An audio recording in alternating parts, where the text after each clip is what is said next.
Alright, alright, alright. We are live on the YouTube. We are live on the YouTube. Wait, are we live? Let me see. Let me see. Let me see. Let me see. Let me see. Oh, we are live. Hey, YouTube. Hi, beautiful people. I hope you guys are having a beautiful weekend. I'm just making sure everything is going well. We don't know what's happening. So, in today's video, we'll be creating this beautiful piece. You know what? If you guys find the creator on Pinterest, I grabbed it from Pinterest, right? So if you guys find the creator, please let me know, because when I found this on Pinterest and I clicked it, someone else had uploaded it, I think, in their profile. I just could not, for the life of me, figure out who the original content creator was. So if you guys do find the one, please comment down on my video and I'll immediately tag their profile link and all the credits and stuff, right? So yeah, that's it. And one more thing. We are going to hit 500 subscribers. I cannot believe. Oh my goodness. Yeah, dude. 500 is a lot, dude. 500 is a lot. I mean, even in the room, the classroom, when you have like 10, 12 kids, holy shit, that's a lot. You're not kids, okay? I know. I'm not, that's a bad comparison, but you know what I mean. Okay, let's see. I'm just gonna set up a few things. Okay. I hope my music is not too loud. Oh, damn. It does sound like it does look like it's too loud. Is it too loud? I don't know. We'll see. Maybe even reduce it even a little more.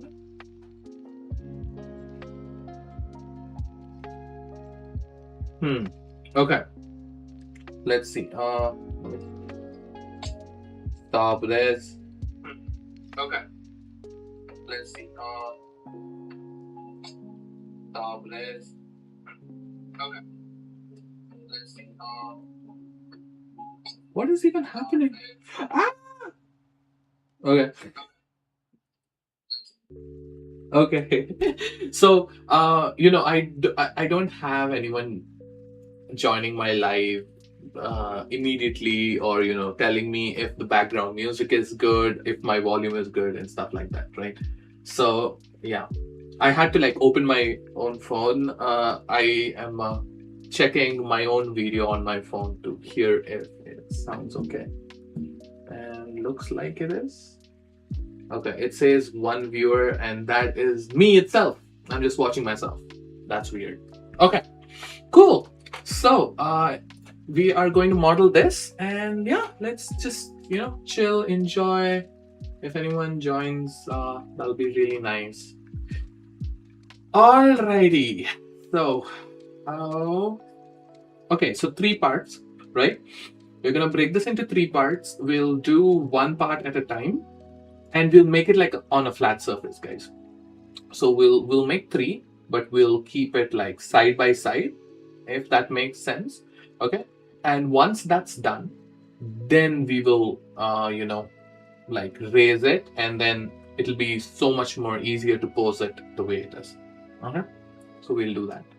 Okay, cool. Yeah, let's start. And so we'll start from maybe the left. We'll go from this part towards the right. Okay, and we'll see how it goes. All right, let's see. So, and I believe the height of all these objects are the same. Scale this on the y-axis. Oh Jesus. Okay, 4. Is 4 good? Does that look good? That looks decent, right? Here, let me just change the camera. I'm just gonna keep this like this, okay? Okay, so what I was thinking. Okay, and obviously even the height of the objects are all same throughout all 3, okay? So let's do that as well. Let's just decide the height now. Yeah, that looks good. Well, I'm just switching on my HardOps to on the top so that it's easier for us to model. Does this need a little bit more width like that? I think that'll look good, right? Yeah. And look at this. They have connectors, dude. That's so cool. Okay. What I was thinking is, guys, these connectors on this side, because it's going to be same for all three, let's just not like bake it into the model. We'll keep it separately outside, okay? So that we can just, take that piece, duplicate it on our other pieces, okay? Because if we just bake it into the mesh, then we'll have to like do it for every, and all three. We'll just keep it separate. It's completely fine. Okay, so now that we have this, cool. We'll just all transform this. Remember, guys, always all transform it, or else it's gonna be weird. And you know what? Here, this curvature. If I give this curvature right now, manually, obviously, okay, it'll be different for this one, and it'll be different for this one. I mean, here, let's do one thing. You know what? I said that we will. Wait, what the heck? Yeah, we'll work one at a time, but we will work one at a time. But at least for the overall look, let's just go here, select this, GX, move this. Does that look good? That looks good. Perfect. And this one and this one, they both look the same shape. So maybe we'll just keep it the same shape, right? We have a viewer. Hey, hello. Welcome to my stream. I caught you, okay? As soon as you joined, I caught you. I'm just kidding. We're just creating, this model today. And yeah, just chilling, listening to some music. And oh, we are on road to 500 subscribers. So help me reach there. Okay, so let's see. Hey, what is pulling on my mouse, man? Okay, cool. Let's go. So we take this, Shift D this, move this somewhere here for the timing. Right. Okay. So we have these three pieces, right? So, guys, what I was thinking and why I am bringing all these three right now is, notice how if I take all of this and Control J to join them, right? Press Q and then all transforms. Now everything is cleaned out for these guys. And just for the basic shape here. So if I press Tab, go to a side view, go to wireframe, edge selection mode, select these edges, go on top, press Control B. You see how the bevel is equal for all the pieces, right? That is very important. If we just had one piece, like the left piece, and then you beveled only the corners, then if you start making the other piece, right, you had to, you have to match that new piece bevel with the old one, or you'll have to note down the values. You see all the crazy stuff which goes along if you do it individually. That's why we are doing this.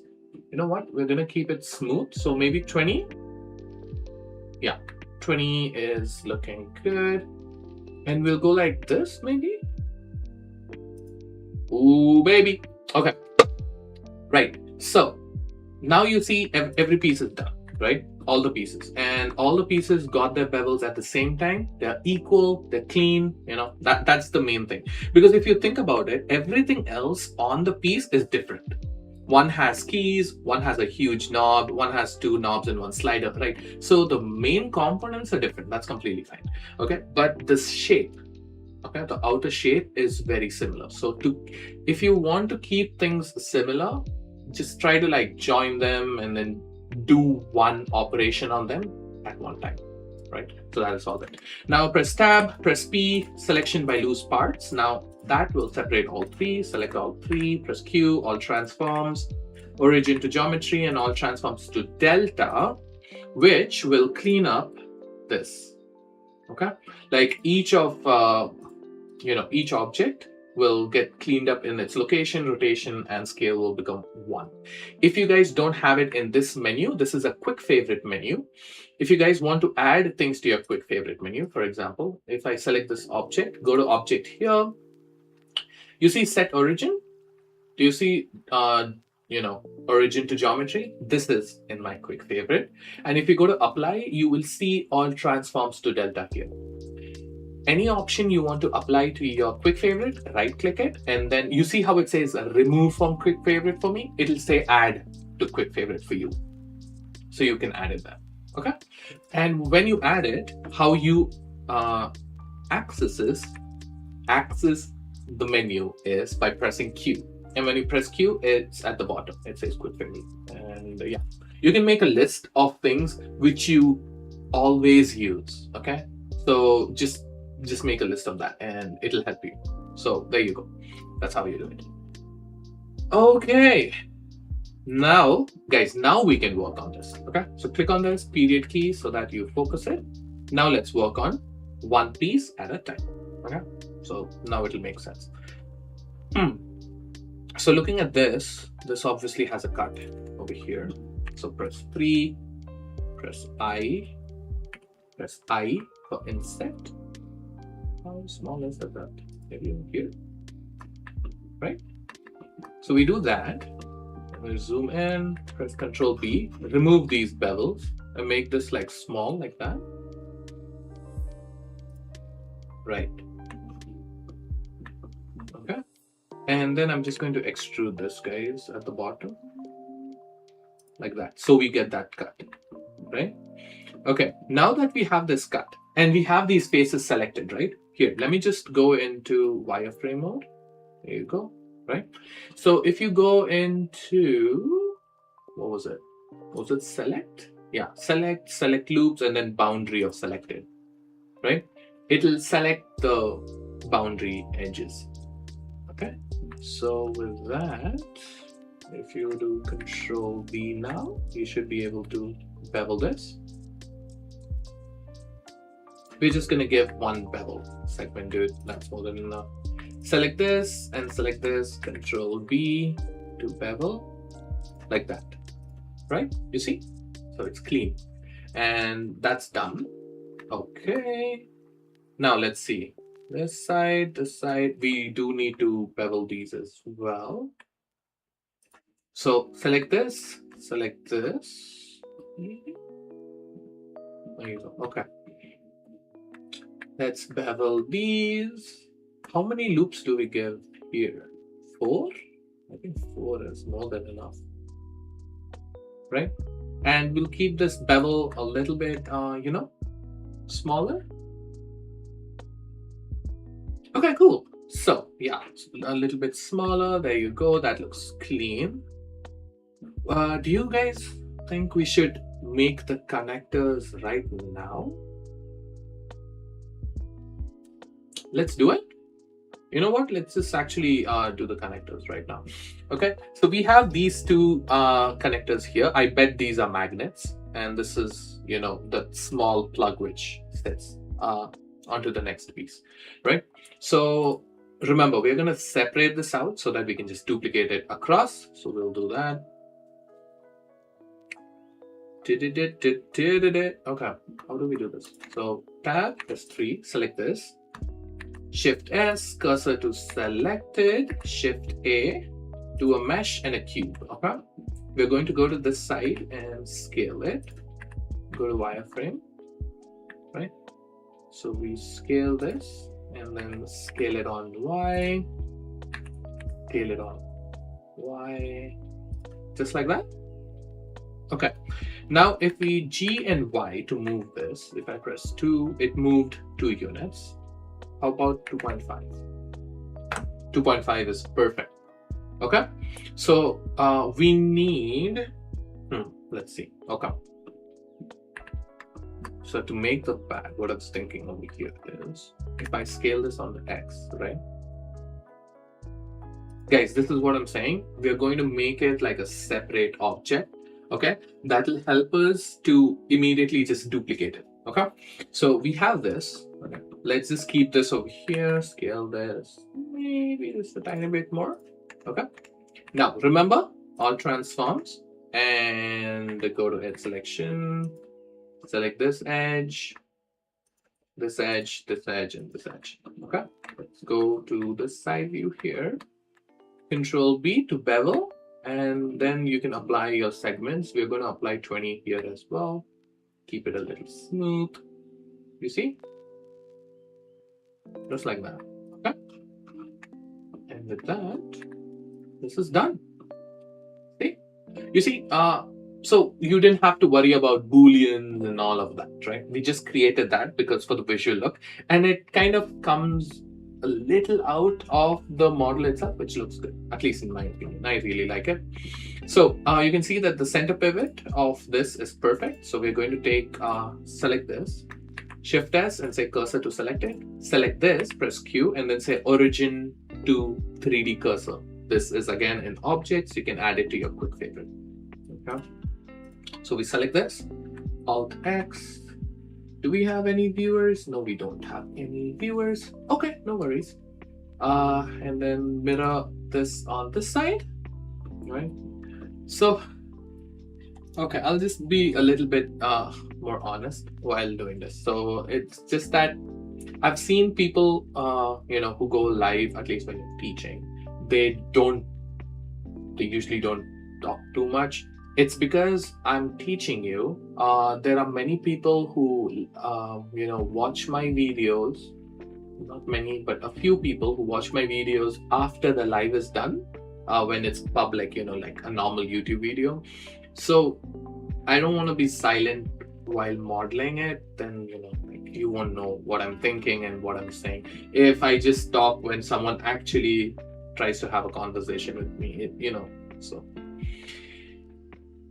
That's it. Okay, so we're going to select this, and then press Q. We are just going to apply the modifier, guys. So I'm just applying the modifier. If you guys don't have this plugin, it's just a simple mirror modifier, right? So I just go to add modifier, search, and then you see this mirror. Just use that, mirror it on the other side on the x-axis or on the y-axis. Yeah, it's on the y-axis. And just apply the modifier, okay? Cool. So now that this is done, now we come back here. Okay. Press tab. Oh, no. Wait. On transforms. Now press 3. Select this face, select this face. Control B, and do you see this? Look at that. Right? So we're gonna maybe reduce it to like 4. Yeah, we'll reduce it to 4 seconds. There you go. See? Much cleaner, right? And acceptable. Oh shit. I should have. Can we just use this? Why can't we use this? No, we can definitely use this. Okay, guys, we'll do one thing. So I was just looking at this middle piece here. It's the same capsule look. I should have just, made it while I was actually making these two. That's why. Okay. So, okay, we'll do one thing. So lose by parts, there you go, and then origin to geometry. That brings it to the center, right? I am just going to shift to duplicate this, remove it in the y-axis. Select this and select this piece here. Press N, go into maybe item, and then I can align this location Y. There you go. See, now it's centered to this. Okay. So now what we can do is go into the side view, scale this because this is obviously smaller. Something like that. What do you guys think? Or we'll do this. We'll just select these and move this because I'm pretty sure it's a little wider. Okay, but you see how the center pivot shifts. So you come to your quick favorites, you say origin to geometry to fix the center pivot of this. then select this piece here, and then open your align tools and then align it back to 1. So I hope you guys understood, right? So we center pivot the mesh itself, and then we, align it to the center. There you go, right? So that's done. Now let's see this. Is this still out? Yeah, it's still out. Okay, cool. So we take this, shift duplicate this. I'm just going to actually remove this completely outside. Okay.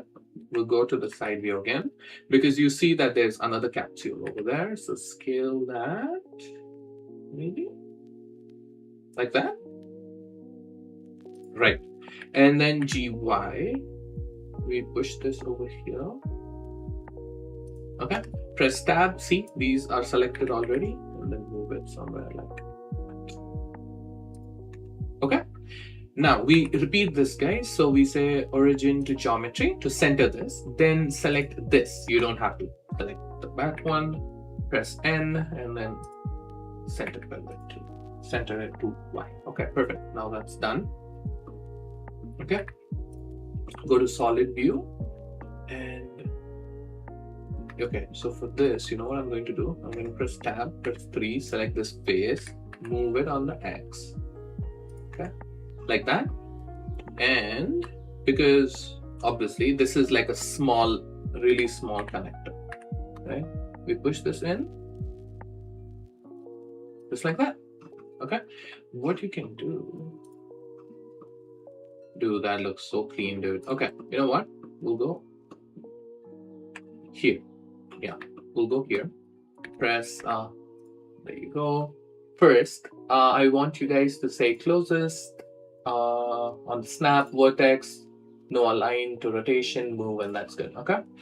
Now, if I go into wireframe, if I press G and X, now I can move this. I'm going to snap this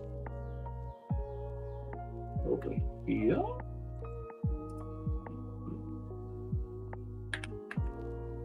Where is the? Oh, because I shrunk it. I think it's the smaller one, if I'm not wrong. Yeah, look at that. Yeah, it's a smaller one. Okay, so we have this done, right? Now, all you have to do is, if you want, you can use Boolean to get the small circles in it. So, should we do that? Yeah, let's do that. Press D. This is BoxCutter again. I'm using a plugin, guys. You can just use a normal cylinder. It's completely fine. Okay. 64. Yeah, and we need a cut. Okay. So then I will just, draw and then just slightly, ever so slightly cut this.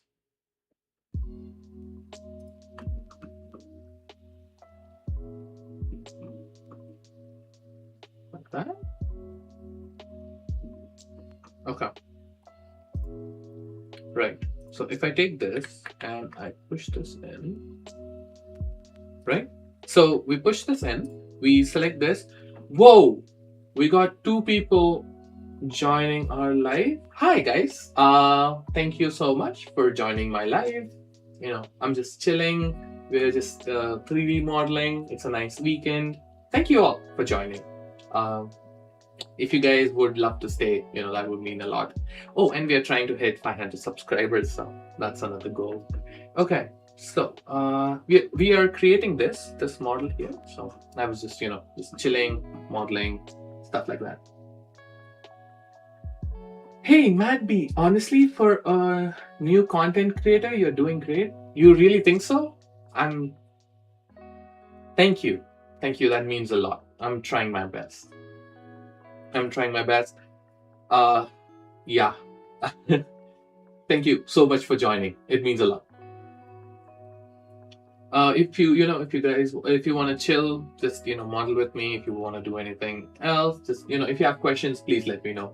But yeah, you just dropping in and leaving a comment means a lot. Thank you. I'll get back to modeling. Okay. So we'll just take this, right? So you see this weird shading issue here. It's because we don't have a bevel on this, guys.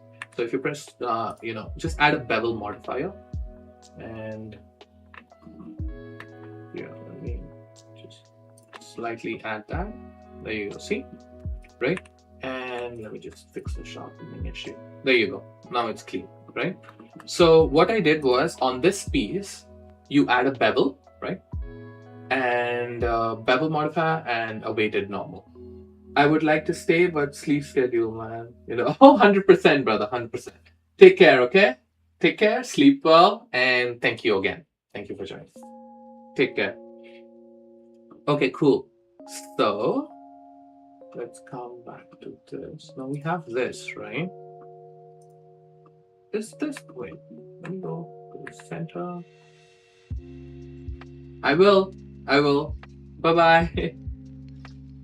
So we'll take this. Wait here. Let me see. Take this, select this and this. Press N and align to location. Ooh. Okay. And then we have 4, right? So we just take this, guys, and you can add a array modifier to this. See? Look at that. Okay. So shift, move this, and then maybe we need 4. You know what? We'll have 5. Muhaha. Why not? Okay, so once this is done, right, but once you apply your array modifier, so it's pretty easy. So the cutter which we used for the boolean, we apply the modifier to the cutter itself so that it cuts multiple holes, right? That's the whole logic behind it. So if you select your cutter, you see how it's added an array modifier. That's it. See, it's array. It's just 5 points on one axis. I just used the plugin. You guys can do it the normal way. Okay. So once you do this, just select this, press Q, quick favorites, origin to geometry. Oh, right. It's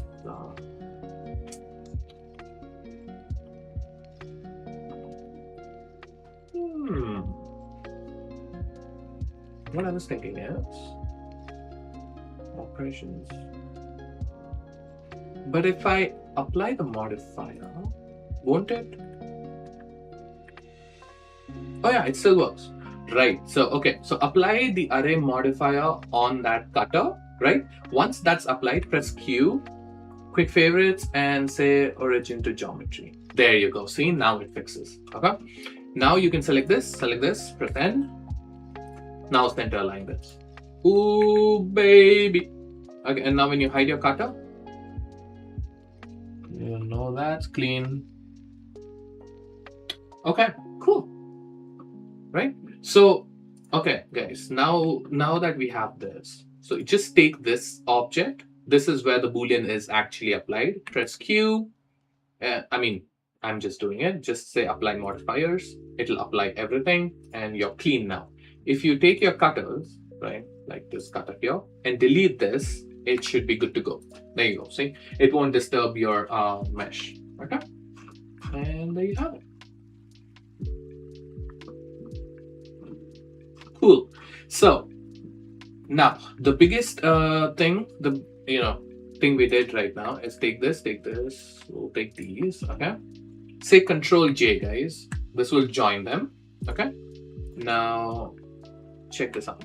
So we go into wireframe mode. Everything looks good.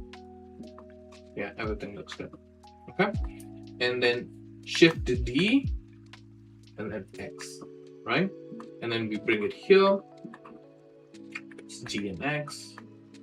And then maybe put this just like that. There you go, right? That's it. See, this is the reason I said just create it in a different piece itself. It'll be so much easier, right? To go ahead and add it to every other piece. Okay, so we'll come back to this. We will add this later on. So we won't add that now. Let's go back here. Okay, what do we do now? We need to add some screws. So we can add these screws here. Do we do that now? Let's do that now. And guys, it'll be the same way we did. Wait, let me see this.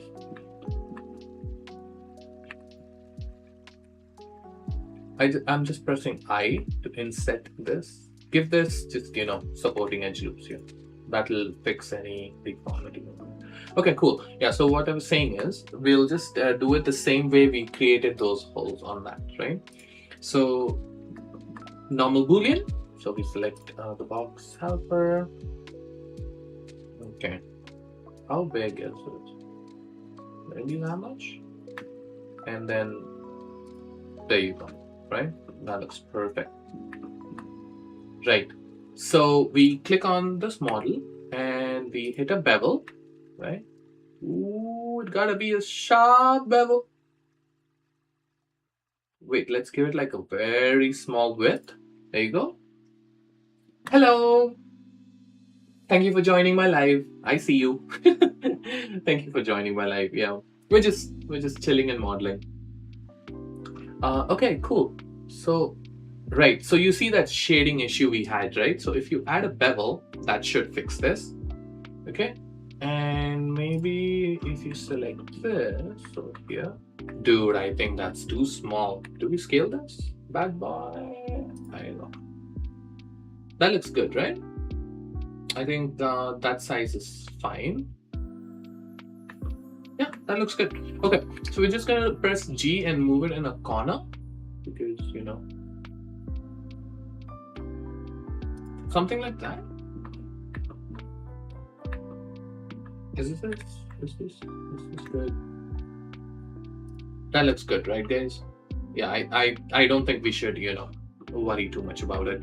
But see, now that we have that cutter there, right, here, so we need 4 because we need it in all corners. So a quick way of doing that will be, you know, because our center pivot is in the center of the main body itself, just select this cutter, press Q, go to quick favorites, and you should be able to say, yeah, origin to 3D cursor, right?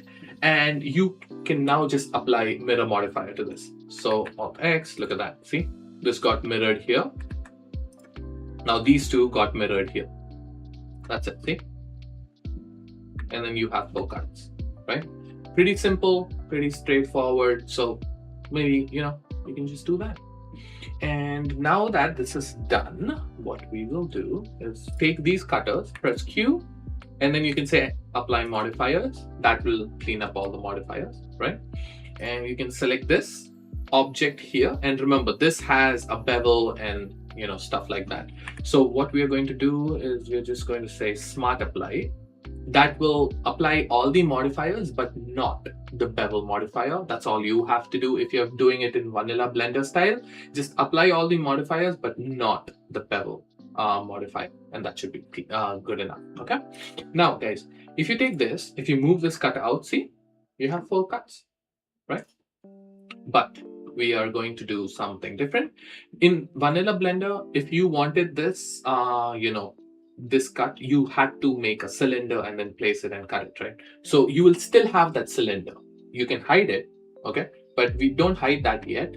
All I'm going to do is, for myself here, I'm just going to do settings and shade solid. Okay, this is how it'll be for you because you can see this cutter literally. Okay, and now that I have this, I'm just gonna hide this for the moment, take these cutters and delete them, and then Alt H to bring back what was hidden.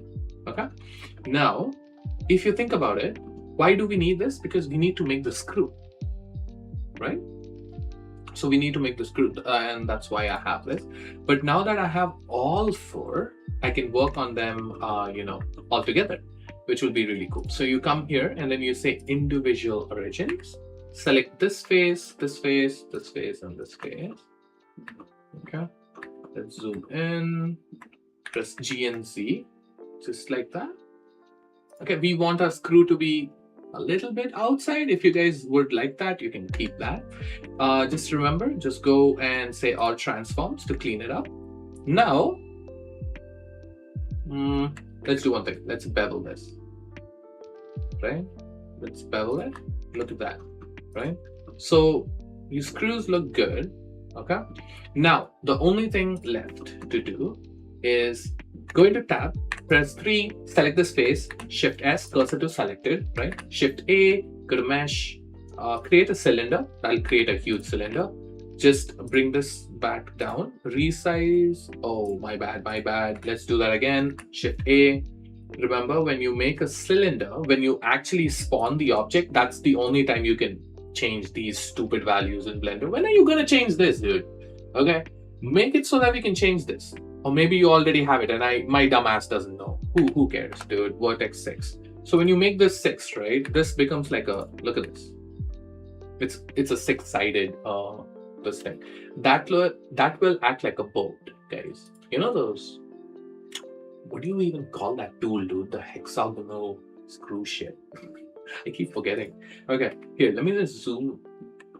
Go to the side view, zoom in, press G and Z, push this to the top, okay? So we're going to go halfway to the screw, somewhere like that, right? And there you go, look at that. Now that that's done, same thing, guys. So we select this object, Shift S, cursor to selected, select this, Shift S, and say, oh, no, sorry, origin to 3. Right, now that that's done, so we are going to apply a mirror modifier there and mirror modifier here, okay? Select this, press Q, add modifiers, and say apply modifier. That's it, it's done, okay? Now, what you need to do is select the screws, add a modifier, search. So this is how you would do it vanilla Blender side style, and then you hit Boolean, okay? And when you add the Boolean to the mesh you want the holes to be made in, you select this eyedropper tool and select your cutter object, okay? And when you take your cutter and hide it, there you go. You have the hole, right? And you have the cutout. This is exactly what I was talking about when you actually made the screw cutout, the cylinder cutout, right? So this, you obviously hide it and then you can see it. But when you take your screw here, you see this Boolean modifier here. Just go down here and say apply, and it's done. You can take this and delete. There you go. Cool? Pretty cool. Awesome. So now that, okay, let me just make sure. Okay, we have no viewers, but I was thinking, am I doing live at the wrong time? Is that why my viewers don't join in? I was just thinking. Oh, and we have a viewer. This looks good. Thank you for joining, and thank you for taking your time and joining my live.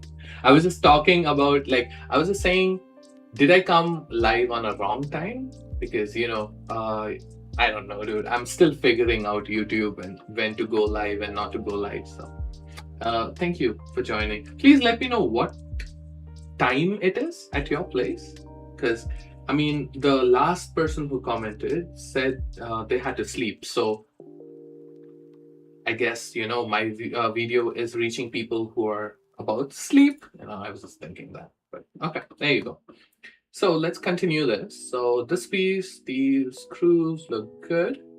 Dude, we are almost done, okay, with this one piece. It's just these two main knobs and this one slider. Let's do that really quickly.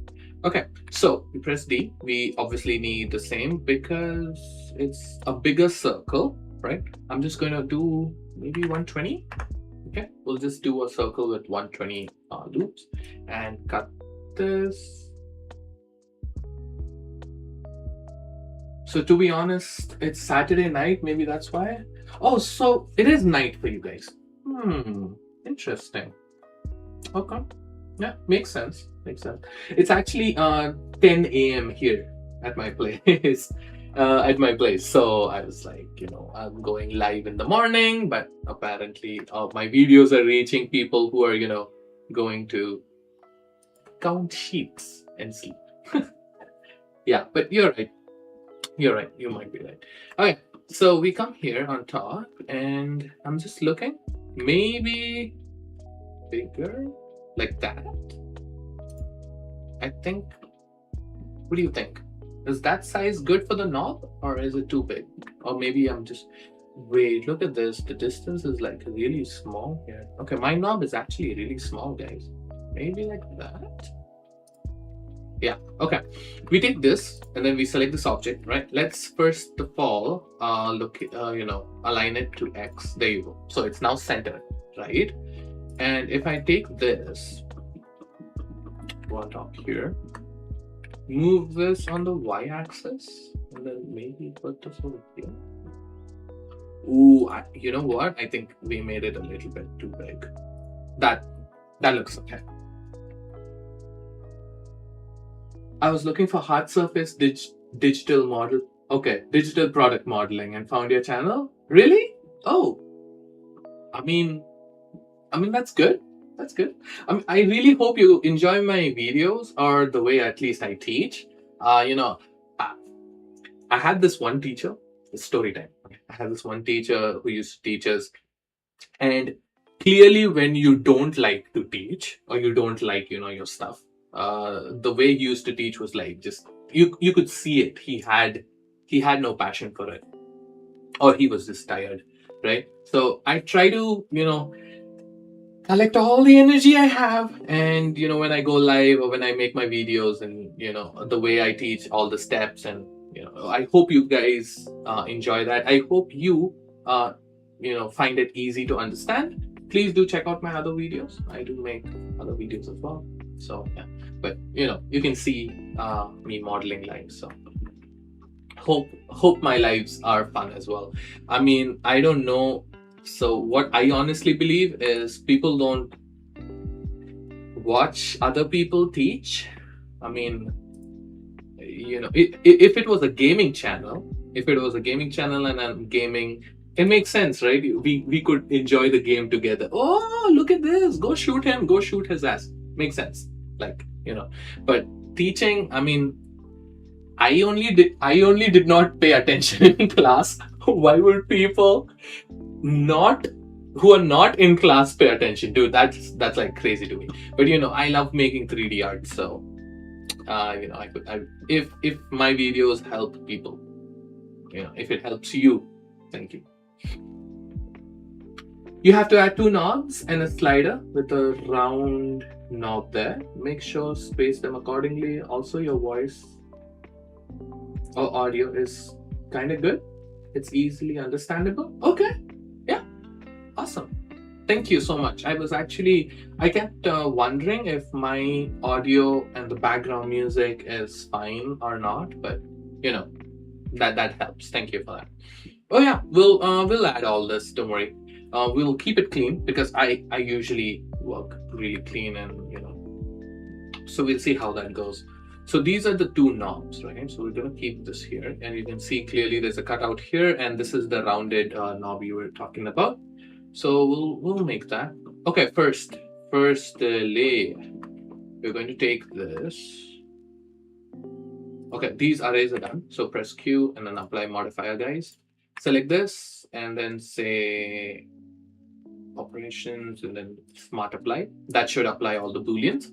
Okay, now you should be able to move this out, and that's completely fine. Okay, so what we are going to do is, first of all, shade solid this over here, hide this, take these cutters and delete them, bring back the 2 mesh we have. Now this will turn into our knobs. Okay, so first press tab, press P, loose parts, so you separate them out, and then just say origin to geometry, so that they have their own thing. Make sure it's individual origins. Come to the top view here and scale this. Okay, scale this because it's not going out all the way, something like that, right? So that's clean. Okay, so now select these 2, Control J. Now you can join them back. Press tab, press 3, select these faces, press G and Z, and now you can move this up. Okay, so we have the height of our knobs. I think that looks pretty good. Okay. Or is it too high? Maybe something like that. Yeah, that looks cool. Okay, guys, now what we are supposed to do, select this face ring here, okay, and select these face rings here. You can go into select here and then say checker deselect. Okay, you see what it does? It deselects, alternative. So we'll do one at a time, or maybe, you know what? We'll do one thing. It'll be much better.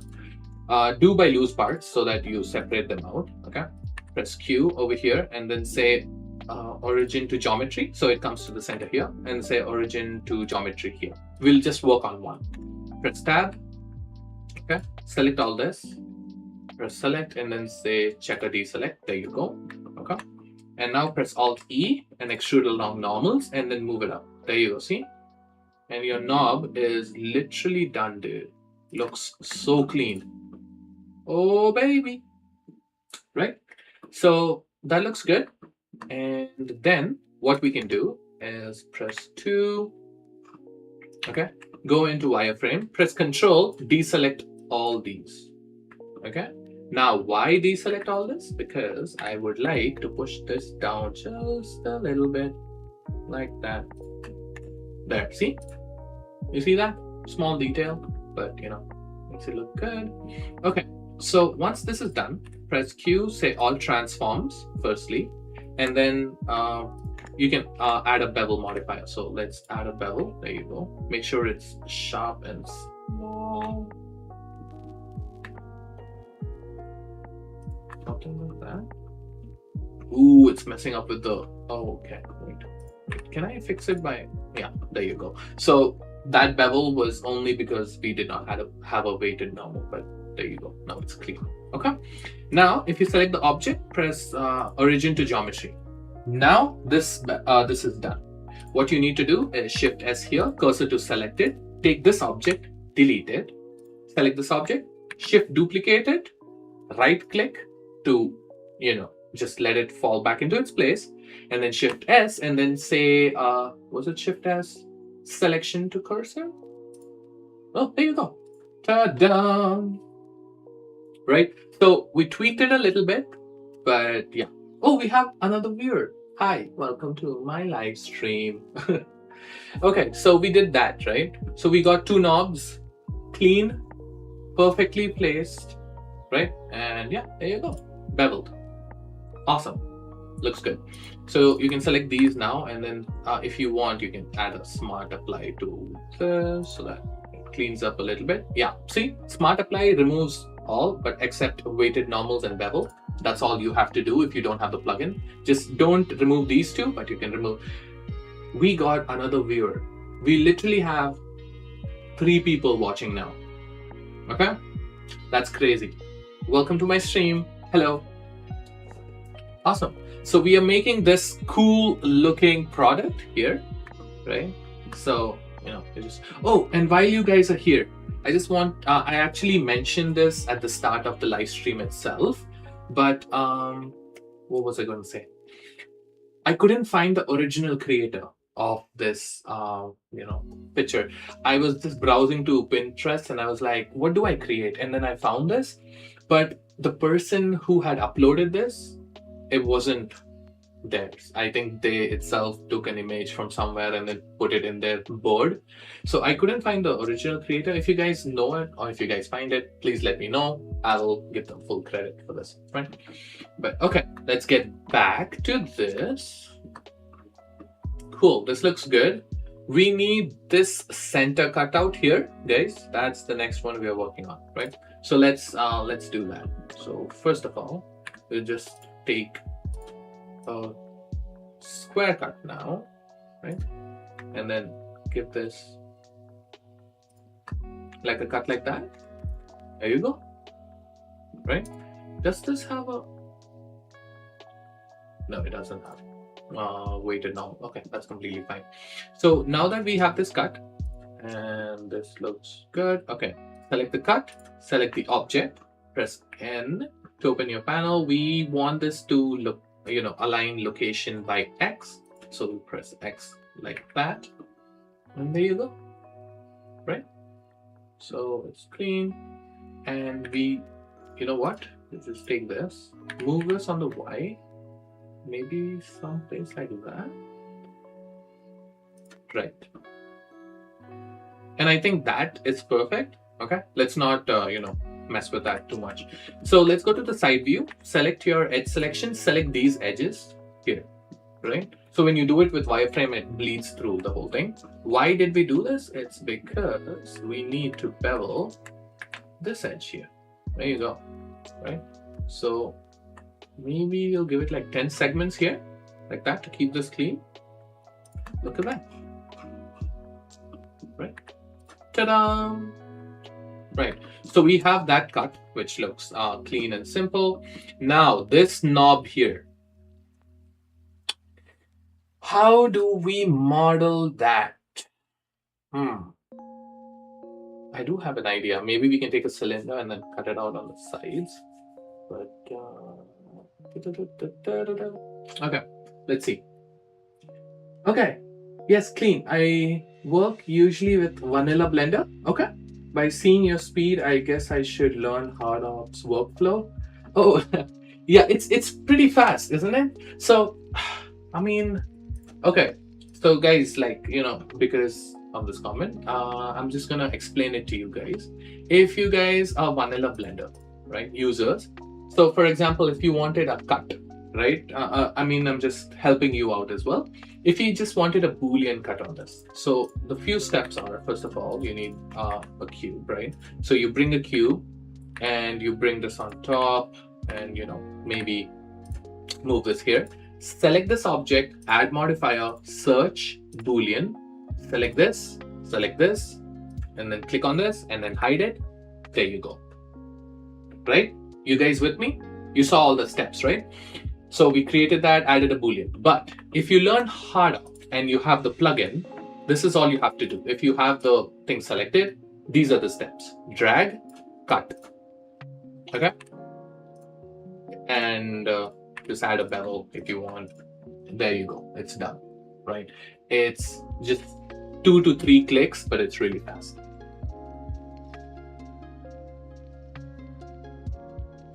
Make a cylinder and use a curved surface to cut those for the knob. Yeah, we are going to do that. Let's do that, buddy. Yeah, we'll easily get that done. Right, so you see how fast it was. This just was like 2 to 3 steps, but this had like that whole workflow, right? So that's the only thing. But you know, so let's delete that. Let's delete this. Okay, cool. Oh, we have another viewer. Welcome to my stream. Thank you for joining. Oh, and we got another subscriber. Oh my God, we are at 477. Thank you all so much. We are trying to, you know, reach 500. There is a bool tool add-on too. Yes, there is a bool tool add-on. I've used it as well. Yeah, that's pretty simple. Actually, that would help vanilla blender users a lot more. If you don't want the whole HardOps thing, guys, get the bool tool add-on. It's much better. It does speed up your process as well.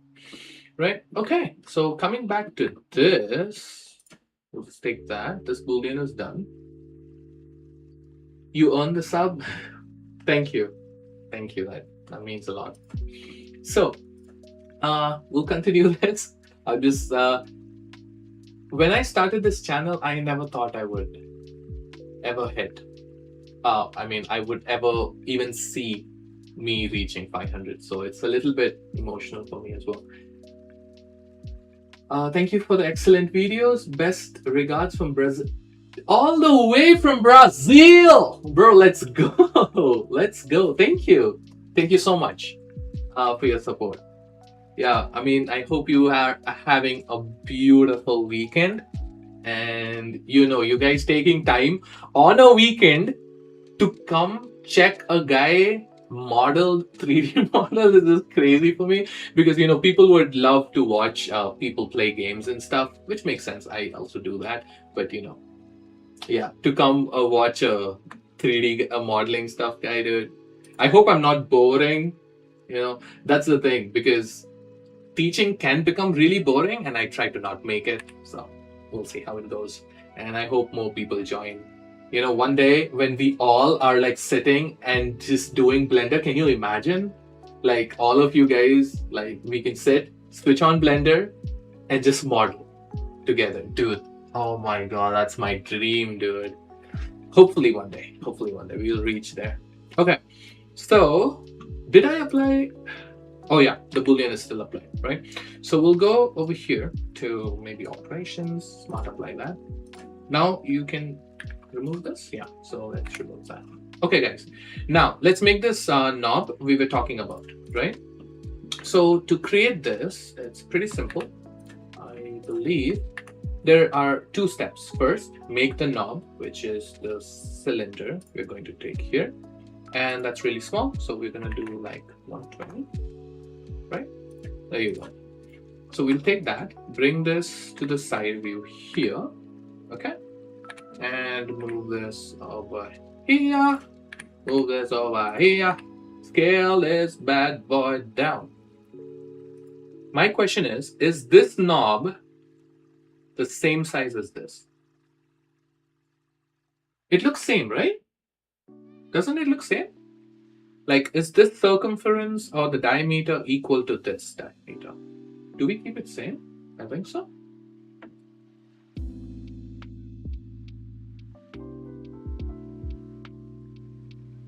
Just one suggestion for your channel, make your thumbnails like those product render shots. Oh, buddy, how do I explain this? Okay, so while you're still here, okay, just in a new tab, open up YouTube, open up my channel, and when you open my channel up, go to the live section. Go to the live section, okay? Go to the live section, check out my previous live. You see the thumbnail? That is literally how I render it out at the final. So what you said is already what I do.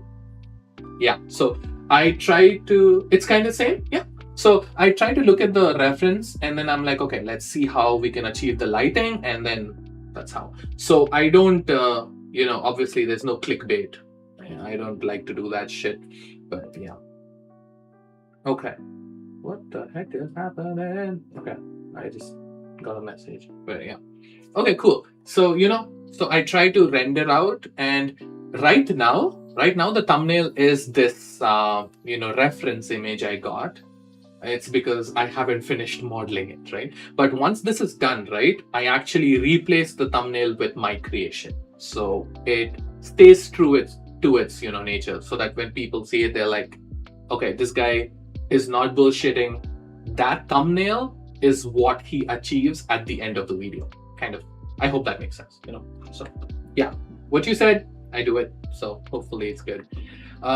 Okay, so what I was thinking is, let's get back here.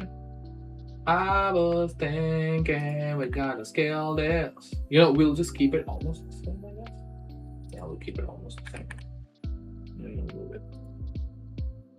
Yes, the live section thumbnails are good. I was telling, make your video thumbnails like these. Oh, video thumbnails. Yeah. I think I should change that. I was thinking of that because what I was my previous videos have those text, right? Come model, model this with me and stuff. I'm gonna change that. I want to keep it clean. So that you guys see one thumbnail, you're like, you know what? That's that guy's channel. He's gonna make that. So I'm gonna do that. You are absolutely right. Thank you so much for that suggestion. Right? Okay, so let's move this here. You saw that we just snapped this over here, right? So we're gonna go to tab view, select this, bring this down, maybe like that. Oh, there's no way, dude. This is so huge, dude.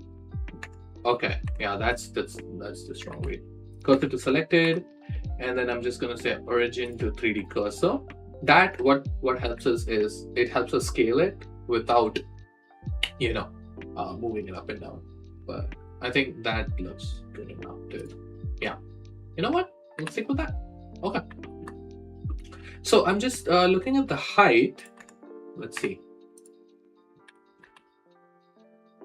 Maybe something like that. Okay. And guys, check this out. This is a clean tip, okay? But what we'll do is I'm going to actually isolate this and model this so that, it'll be really nice. So we take this, Shift A, and add a cube, right? We'll go to the side view, scale this, go into the wireframe, Now I'm just going to say G and Y, move it on the Y away from the center. Okay, that's what we are going to do. I'm going to keep it somewhere here, and then G and Z, move this here. So that looks good, I believe. Yeah, something like that, right? Now check this out. We are going to take this, scale this on the X, right?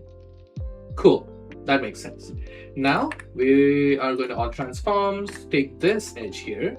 I want you guys to come into wireframe mode, bevel this, and check that out. We got that cut, okay? We're just gonna add in loops, maybe 20. We'll add in like 20 loops. So yes, AI generated text thumbnails, usually YouTube flags them in the category. You think so? So actually, yeah, that's one of the things, because if you notice my thumbnail, that image on my thumbnail is the exact final product of my render. So I had this one guy, my first hater, who was like, oh, AI slop thumbnail. Understandable. But you just commented that without actually watching my video. All my thumbnails are the final render of my products. I literally make everything. The only part which is AI is just the text, because I don't want to take it into Photoshop, find a good text, apply it and stuff, right? So that was the only thing I did.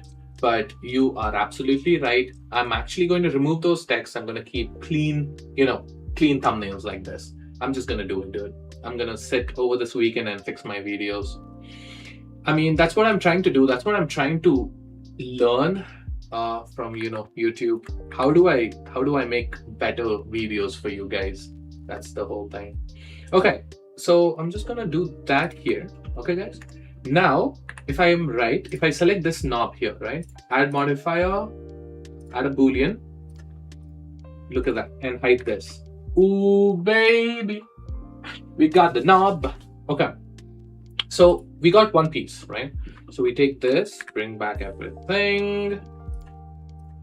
What we are going to do is we're going to say apply the boolean here. You can go ahead and delete this.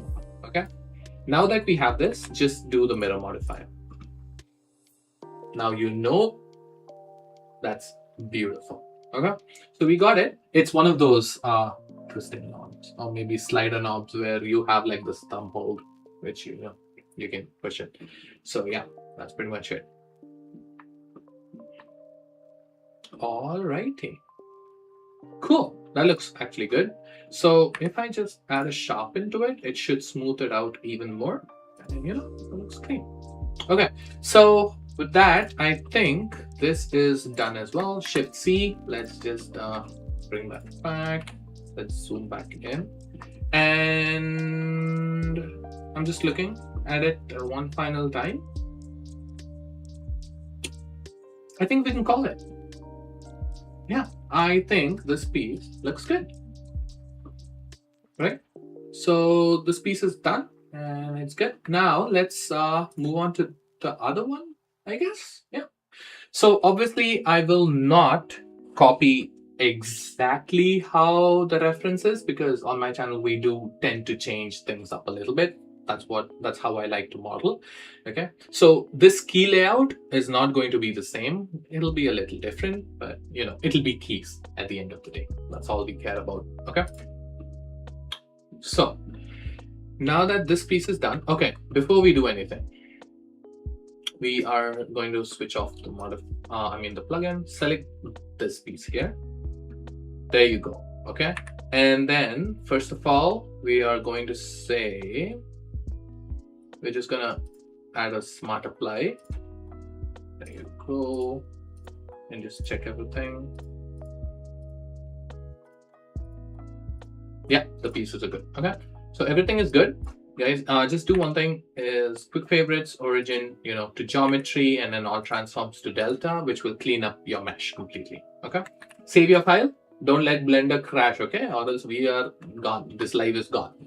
Okay, so now that this piece is done, you know what I'm going to actually do? Select this,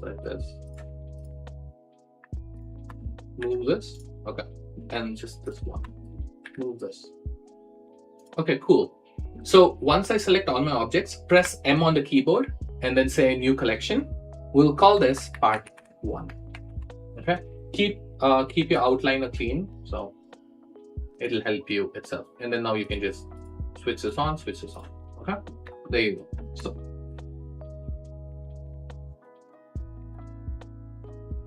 So brush metal textures with these knobs and good lighting.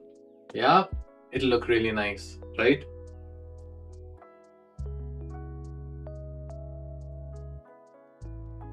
So the numpad transparent switch is, oh yeah, this one? Yeah, this one, right? Yeah, we'll try to get it. We'll see how it goes. I mean, to be honest, I am still learning Blender. I'm actually a Maya user. If you guys did not know, I work with Maya. But yeah, Blender is like my second favorite. And it's actually turning out to be really nice. So we'll see. But look at that. That one piece looks really nice, right? So we'll switch this off and let's quickly start working on this one. All right. Now, my thing is, how do we model this smart and quick and efficient? Okay. So first thing is, if I press 3 here, let's try this, guys. If I bring this in, right, go into wireframe. So here's a few things I want to try. First of all, I'm just going to merge these vertices. Okay, merge these at the center. Okay, take that at the center here, at the center here. Now, why are we doing this? We'll get to know, or at least what I'm thinking is, there you go, right? So now we have a clean rectangle, okay, in the center of this. So firstly, I'm going to scale this and actually see how much size I need on this side. There you go. And I think I need to scale this on this side, I guess, to keep it same. I'm just trying to keep the borders same a little bit. Scale this on the X, right? So now that we have this, okay, step 1, okay, is press P and break this off selection, guys, right?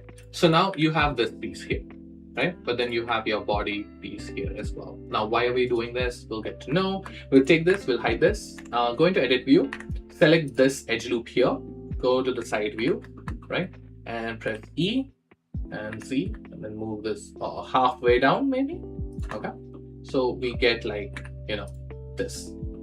Okay. We have this. Select this and press F if you want to fill it so that your model is filled like that. Now you can bring back your top piece. Remember how we were like, how do we achieve this like really quick? Okay. So what I'm thinking is, now that we have this one piece here, we can go into edit mode and add loops, dude, right? So for the keys, see how we are breaking it up immediately. So what I was thinking is, it has 4 is that columns? Yeah, 4 columns. So we'll do 4 columns, but 1, 2, 3, 4, 5, 6 rows. So is that 6? There you go. Look at that. You literally got the mesh for your keys. That's it, right? Clean. It's really nice, really nicely, you know, spaced out. Now, here is what I want you guys to do now. If we were following this exact reference, you would take these 2 pieces, because these 2 are one key, right? And this 2 as the other key. You see how you're trying to separate it out? We'll change it, okay? We'll change it. We'll make this enter key here like this. Okay, you guys with me? So press P, selection. See, I broke that key off. Okay. And now the plus key, what we can do is maybe give it a 3. Who knows? Who cares, right? So you can give it 3 here, press P, and by selection. There. With those small 2 additions, you can see how your keyboard layout is already looking different, right? And with that, why don't we put this period key here, okay? And With that, this becomes the 0 key, right? So that's good. Okay. So by selection, and there you go. You break it off, right? This is the transparent key over here. So should we just keep it the same way? We'll just keep it the same way. So P selection. There you go. That's the transparent key. Everything else, all this can be separated out, guys. So just select these like that. Press P by selection. Okay. And then select these if you want. And then press P and then selection. Okay. So what I'm doing is basically breaking this pieces off. So you can say by loose parts and see, there you go, right? And by loose parts. And I believe this is the last thing left. Okay. So I'm just gonna select these, say P by loose, P by selection, and there you go. By loose parts, that breaks this. And do we have anything else? Yeah, by loose parts. There you go, guys. It's done, right? So if you notice, all these pieces are different. Okay, so you have your keys, but in a different layout. That's the beauty of it, right? So that was how I was thinking of attacking. I mean, just going through this process. Why am I attacking people? Okay, now that we have all this, what do we do? What do we do, guys? What's the next step?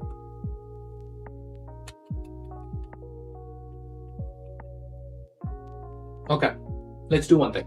Firstly, what I see is, let's go on top, select all this, right? Deselect this model here. If you go, press Q and say origin to geometry, see, look at that. All keys have their own geometry here. Come here to individual origins, go on top, scale this and make it ever so slightly small. Look at that. Oh my goodness. Hey, Fire Blaster 248. Bro, your name is so cool. It's like one of those gaming names. I am the Fire Blaster. Pew, pew, pew, pew. So, okay, yeah, insert the faces. You are absolutely right. And we are going to do that. So what I was thinking is, just check this out, right? So we have all our faces separate. We scale them because you can see clearly there's gaps for the faces. So let's keep that, right? And then check this out. Press Control J to rejoin your keys. That's the first step. Second thing, what we will do is, while taking this, okay, I'm just going to say shift this thing. And guys, now with this, why the heck does this have so many things, dude? Okay, cool. Now, what I want to do is add a solidify modifier, guys. Look at that. Oh, wait. What and all that apply to it? That's it, right? Okay. Yeah, that's fine. Then just apply modifier. Okay, guys. Now we'll just add a solidify. Right, Fire Blaster. So we'll just add this thing because we want to give thickness to our keys first. We'll just give that. Okay. We'll go to the side view here, and you can see this, right? Right. Okay, so you can see it. Go back to your solidify. Do you see the thickness? Play with this now. So you see, we are going to make our keys go all the way down, right? So that's the first step. That's done. Bring this back here. Press Q and then say sharpen. Okay, that should sharpen it. Oh wait, is it? Dude, is the thickness? No, it's correct. Okay. Yeah, it's correct. Okay. So maybe a bevel. That's what was missing. Okay, but so that's done. But I don't want to bevel it right now. What I want to do is press tab to go to edit view. We'll go to wireframe view. There are still a few things you guys need to fix. Remember how we separated out the keys, but then scaled them? You remember how this is a 3-piece key? It's going to scale differently. Look at this. Look at this weird deformity here. We got to fix that, guys. These are the small details which will matter a lot. So see, snap that there. Look at that, right? And this deformity you'll only see in the different key, okay? The different key size. So we're gonna snap this here. Look at that, see? You see that? And then we'll take this corner. Why is this out like that? But then it's aligned with this. Oh, because this is a 2 cube. Yeah, see, look at that, see? This is different. Okay, so snap this here, guys. That's perfect. And then take this, snap this first here. Did we have any other size ones? No, right? And is this aligned? Yeah, this is aligned. Perfect. Guys, that's done. Just go to your edge selection mode. Select these edges here. Okay. And then press X and then say dissolve edges. You don't need those. X and dissolve edges. There you go. Look at that. Right? Now that this is complete, you guys can go and say apply modifier for your, this thing. Now, if you add a sharpen, it should fix it. Okay, that's a smooth by angle. Now check this out. We are going to inset faces very soon now, but if you realize it, the keys are rounded. Look at that. Okay, the keys are rounded for now. So what I was thinking is, how can we save us some trouble? So firstly, what we need to do is Fire Blaster. It's your time to shine. We take this and we are going to inset the faces. This is the most perfect time to do this. Okay. And now this inset faces is basically that bump. You see, every key has this bump, right? We're trying to make that, right? So what if we bring this just like that? Look at that. Everything is clean. Everything is, properly aligned. Extrude them and add bevels to the raised. Perfect. Perfect. Now we just go into edge selection mode, right? Go to this here on the side. Before that, remember always just do all transforms, guys. And now when you say 2, select these edges here. You guys ready for it? We are going to give this a really nice bevel. Look at that. Every key is actually a rounded key on this. Okay, so we're gonna give that small roundness here, and I think that looks beautiful. Okay, look at that. Everything is rounded. Okay, we'll just give it this thing sharpen. What I do not like is this. You know what's happening? You see, how do I do this? If I give this rounded corner here, okay, and let's go and actually do the other steps. We'll give it a bevel in the end because that makes the most sense. We'll take these keys, okay, let's just select these keys over here, just like that, and then raise them. So extrude, this is what we were told in the comments. So this is the extrusion we want. Over here, guys, you can select how big your keys want to be. We have 5 people watching? Holy shit. I'm sorry. I was just, I completely lost track. Hi, welcome to my stream. Thank you all so much for joining. Yeah, so we were modeling this. Oh my goodness, there are 5 people, dude. That's insane, dude. It's crazy. Okay, because if you think about it, if there are 5 people sitting in front of you and learning, I would get nervous, dude. Thank you all for joining. Okay, so we'll just go back. We can raise this key now, okay?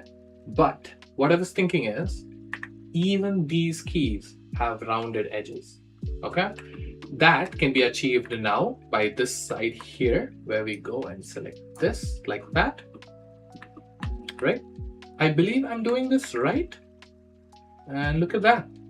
Oh my goodness, dude. Oh, this is perfect. Guys, that is perfect, right? And then let's give it a shot. Oh my God. Oh my God, that is clean. Dude, look at our keys. Oh, that's beautiful, right? And remember, bevel is the last. So just give this an all transforms and then bevel this. There is no way, dude. Give this like what, 10 segments maybe? Oh my goodness, it's done.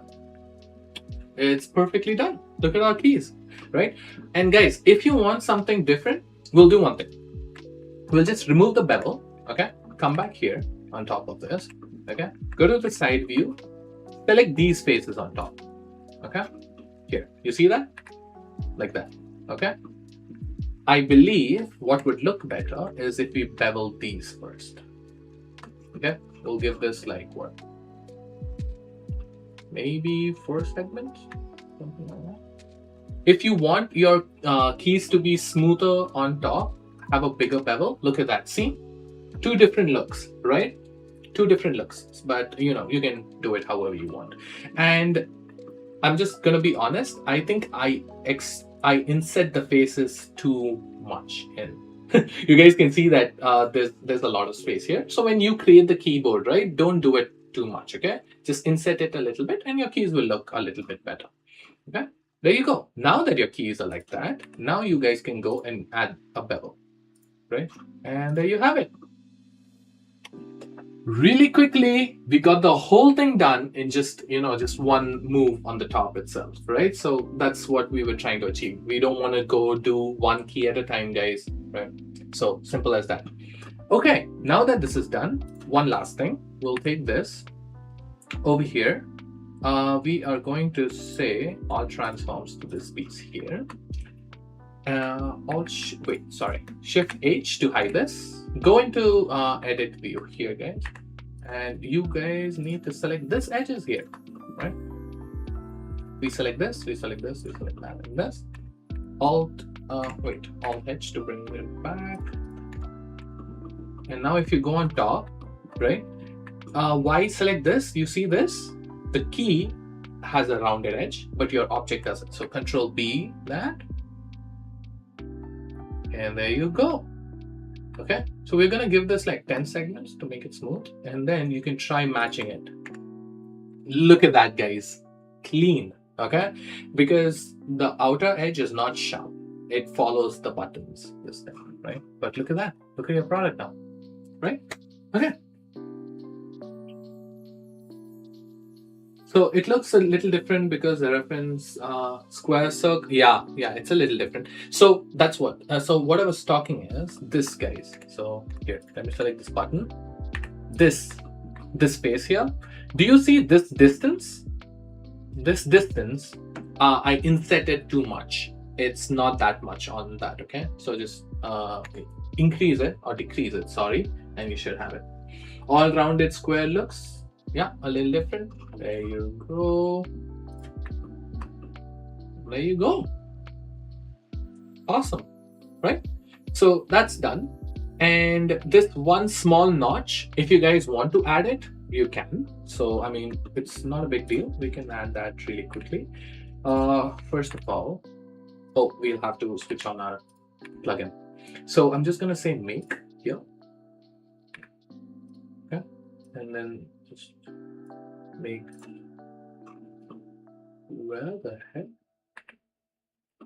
Bro, what? Where did it go? I'm so confused, dude. Okay, Shift S, just do cursor to select it. Don't overcomplicate this, guys. Just add a cube. Scale it here. Okay, go on the top view here. Scale this on the Y, like that, maybe, for the notch. Okay, go to the side view. Scale this on the C. There you go. Okay, now what you can do is go to the side view, press, first of all, obviously you'll have to, oops, what did I do? Yeah, all transforms, there you go. Select this side edges here, come on top, Control B, add this because, you know, the notch is like that. We're gonna go here on top view, select this, Control B, and there you go. You have a small, cute little notch, right? There you go. And what you can do now is, because you have selected this face and Shift S cursor to select it, right? Press Q and say origin to 3D cursor. Select this and select this mesh here. Now you can go into align tools and align it on the X, maybe? Wait, why did it? Interesting. Where is this Oh, look at the origin. There's no, where the heck is your origin, dude? Okay, I'll transform to delta. Now select these two and then X. There you go. Now you centered, aligned it to that one key. Okay, and that's what we wanted. And we'll take this and now G and maybe Y. And I think the notches are like pushed a little down, right? Just like that. Right. And obviously it's not that high. We just push it like that. Ta-da! Cool. Looks clean. Looks nice. Right? So that's it. And that's pretty much it. One thing we forgot to do is over here, press Q. Operations say smart apply. There you go. We just need the bevel. And guys, look at this. On the top, do you see? It has 3 LED lights right there. Okay. So we are not going to miss that. Let's go to the side view here. Okay, you guys ready for this? This is going to be really cool, really simple, okay? You remember we used to do Boolean modifiers to cut out things? We are not going to do that. We are going to use an intersect Boolean, okay? So press D over here. You'll see, I think this is slice, this is intersect. Yeah, and then we just need this thing. Okay, cool. So check this out. I make a cut like that, okay? And then cut this down like that, okay? Oi, oi, oi. Not intersect, slice Boolean. Okay, you take my whole base and then you give me that one small piece of cube. What do I do with that? Okay, so when I bring this down, cut this like this, guys. Come on, look at that. So simple, so fast, right? You just made like a cutout from that. This is slice, okay? So this is how slice works. You can select this, go to ever scroll, and there you go. You have your cutter scene, okay? Now, just go on top here. Okay, guys, now you can move this. So you can see these 3 small LED lights here. That's what I'm trying to do, okay? And I'm gonna miss that. Move this. Something like that. Oh, baby, you know that. Okay, G and Z, bring that up. And you can see that how deep your LED cut is. If you don't want it to be that much, you can, adjust it over here. I think that looks good. Add USB-C cutout too. Oh yeah, dude. Do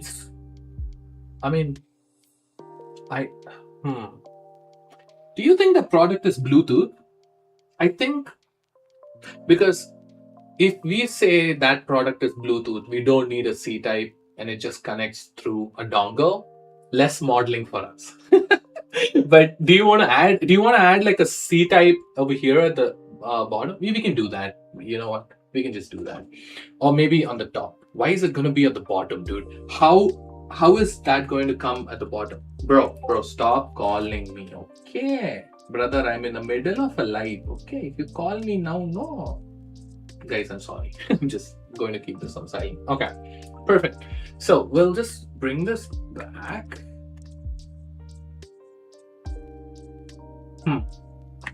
Oh, and you know what? What you guys can do? If you want your LEDs to have like a bevel, you can add that as well, okay? On the top. I mean, this needs to be in, but here, check this out. So if you take this, you can bevel this as well. Look at that, see? Come on.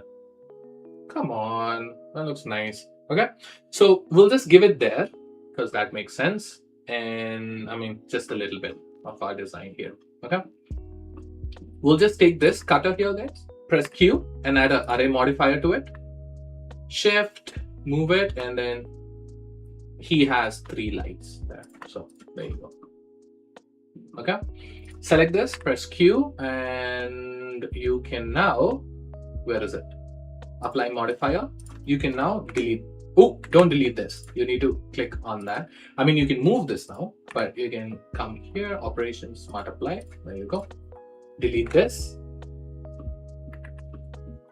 Wait, what? Why is it? What do you have? Okay. Oh, it's the slice modifier. You have 2 objects. Remember, if it was just a cutout, it makes sense that you apply the modifier to just that one piece because it's taken out. But because there are 2, this is good to go. But what about this piece? It's literally inside, right? It's a sliced, and you can see the modifiers applied there for it. So you can come here and say smart apply, guys. Now, if you move your operation, there you go. You can delete it. Look at that. 3 small LED lights on top, right? Cool. And it looks clean. I hope it looks good. But the product needs charging. You know, we have an answer for that. Wireless charging. Dude, I would say anything to not model extra, dude. Can you imagine? Oh, isn't that a wired product? No, it's not. It's a Bluetooth. Okay, but how do you charge it? Wireless charging. And then you're like, oh, this guy's good. Okay, so you don't need anything.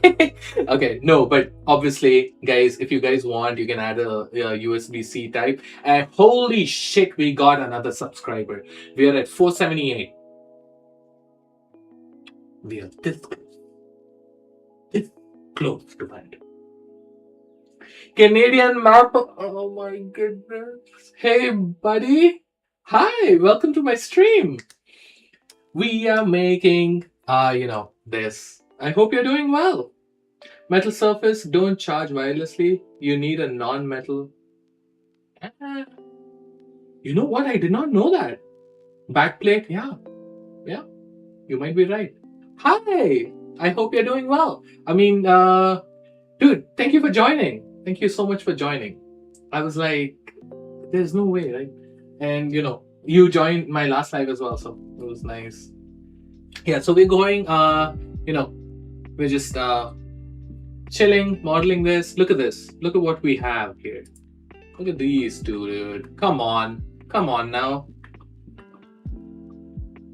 I'm at 478 subs, yeah. Guys, don't do this. There are 6 people watching. If 4 more people come, that's literally like a classroom, dude. It's like, dude, what's happening? Hi, thank you so much for joining my live. Yeah, and we are trying to reach 500 subs. We're like so close. I was like, okay, cool. You know what? We'll just go live, model, make this beautiful keyboard, but then I just want to, enjoy time with you guys as well. Awesome.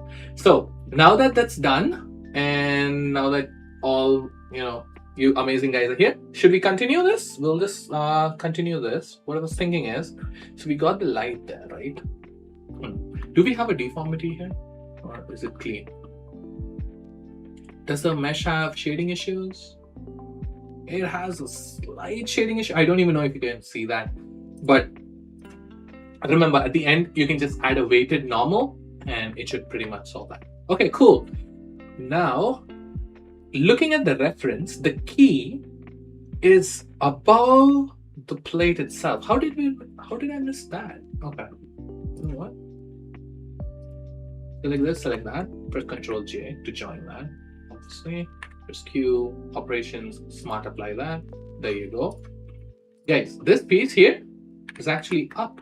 Like that, isn't it? Something like that. Oh, that looks so much better.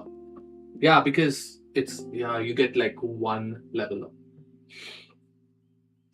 It's 11:48 p.m. Dude, see, I knew it. Dude, my live has attracted, people who are just about to sleep. I'm so sorry.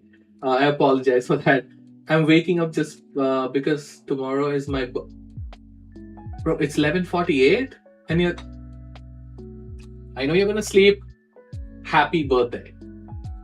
Happy birthday from my side and from all my subscribers on YouTube.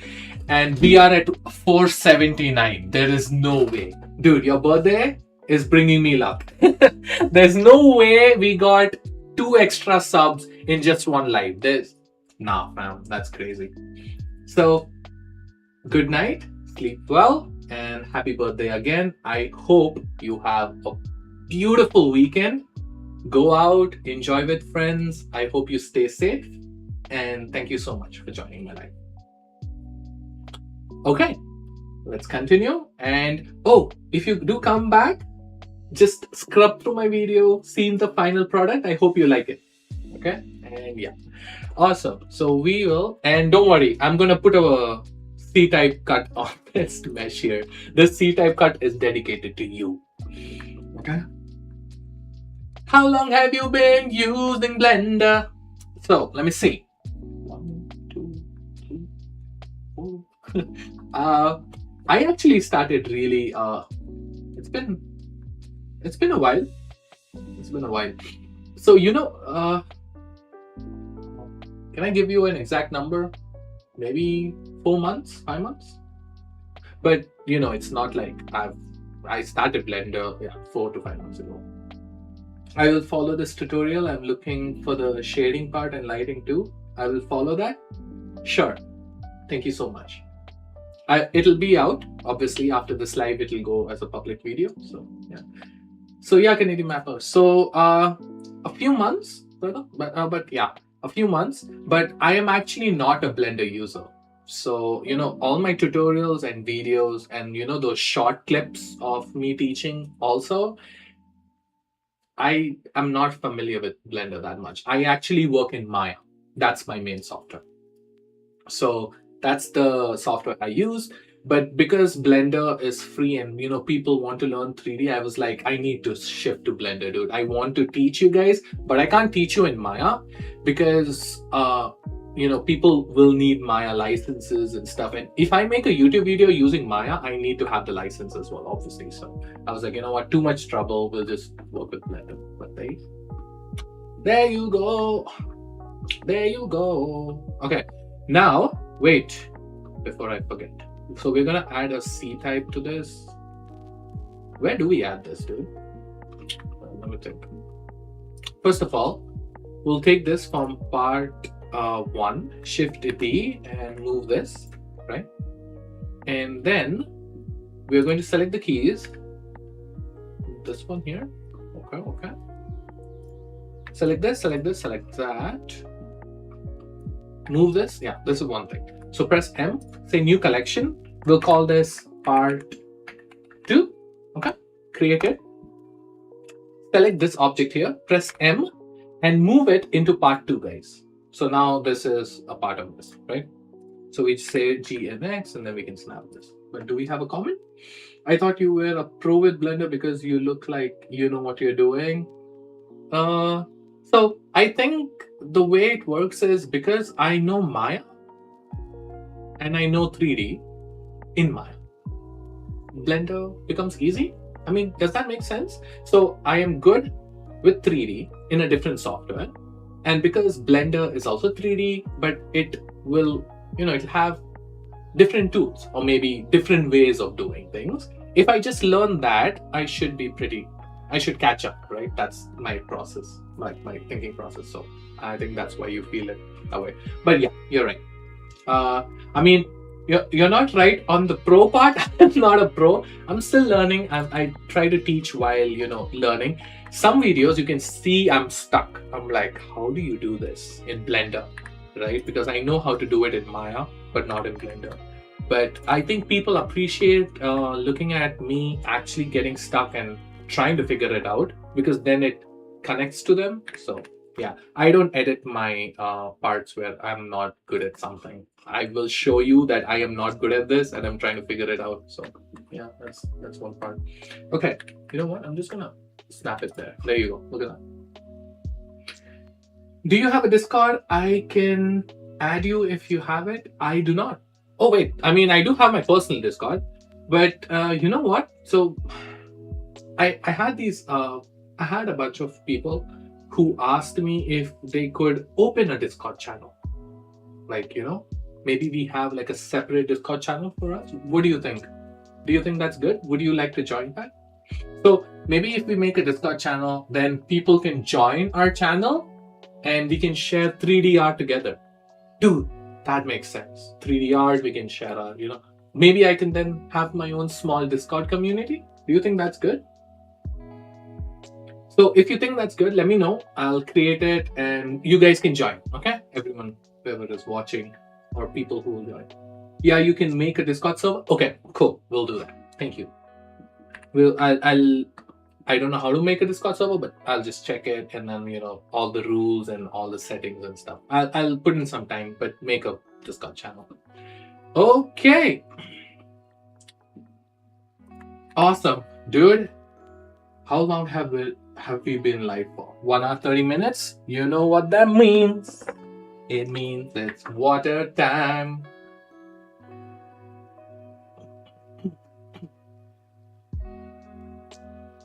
We'll do that. We'll make a Discord channel. Okay. So that's good to go. Now we finished part 1 and part 2.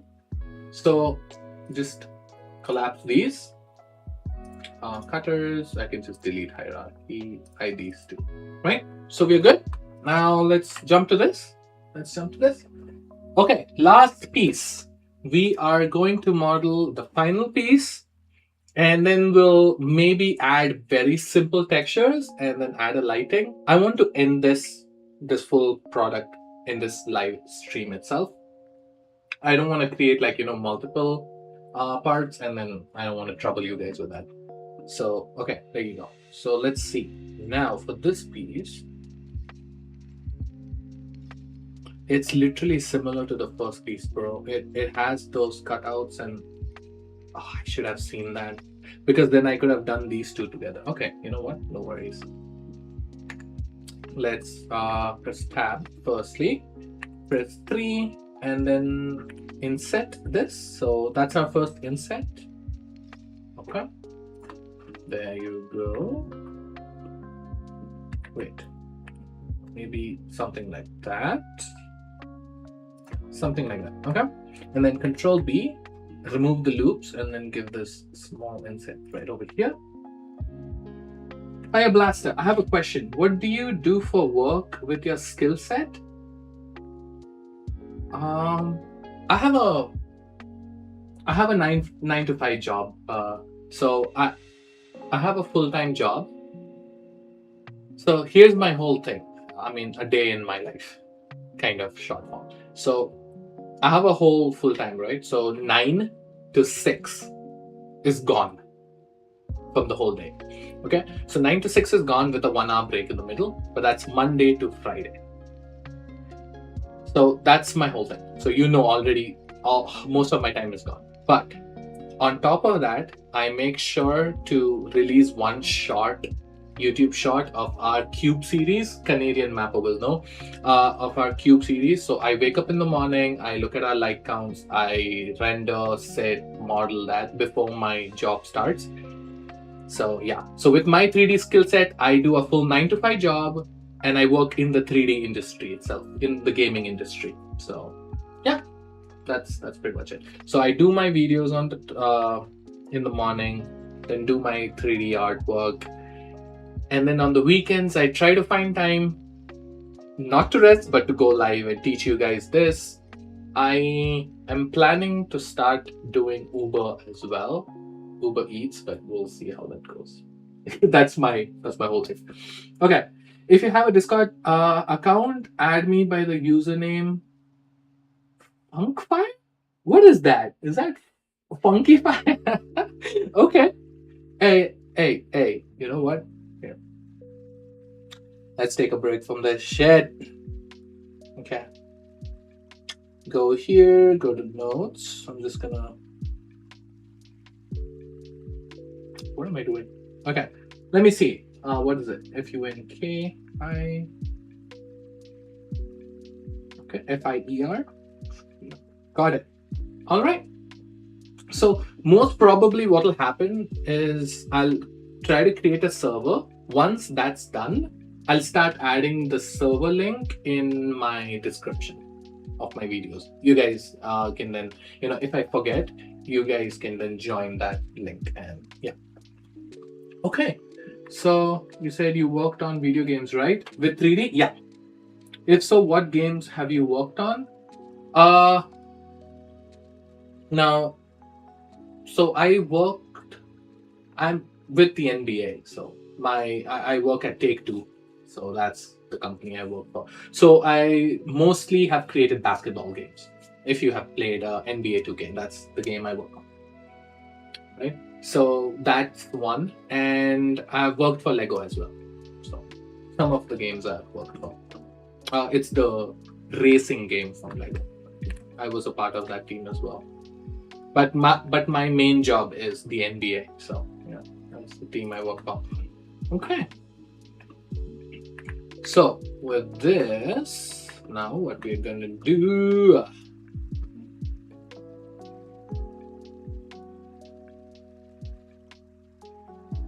I didn't receive the friend request. Oh, I did not send one, buddy. I saved yours so that I could send it later on, you know.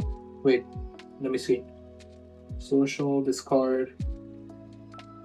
Okay, add friends, add by username, and here, let me just type in Frankie Fire.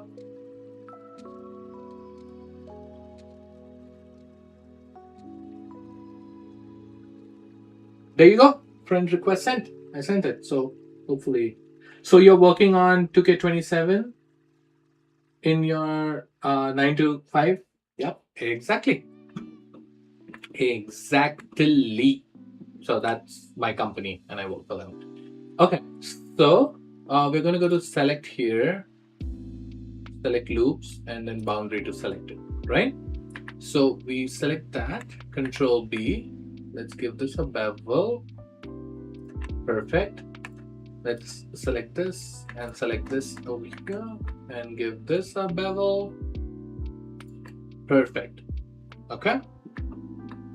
And we're going to take this and actually inset this as well to give it a supporting edge loop here. And there you go. Looks clean, right? Okay, I accept it. Yeah, there you go. Awesome. Cool. So now that this is done, let's see. We'll have to add the screws again, dude. Okay, you know what I'm going to do? Let's borrow this screw, actually. Why do we have to create everything again, dude? Like, tell me, right? So we'll just take this screw. What I'm going to do is Shift D and move it on the X. Bring it here. There you go, right?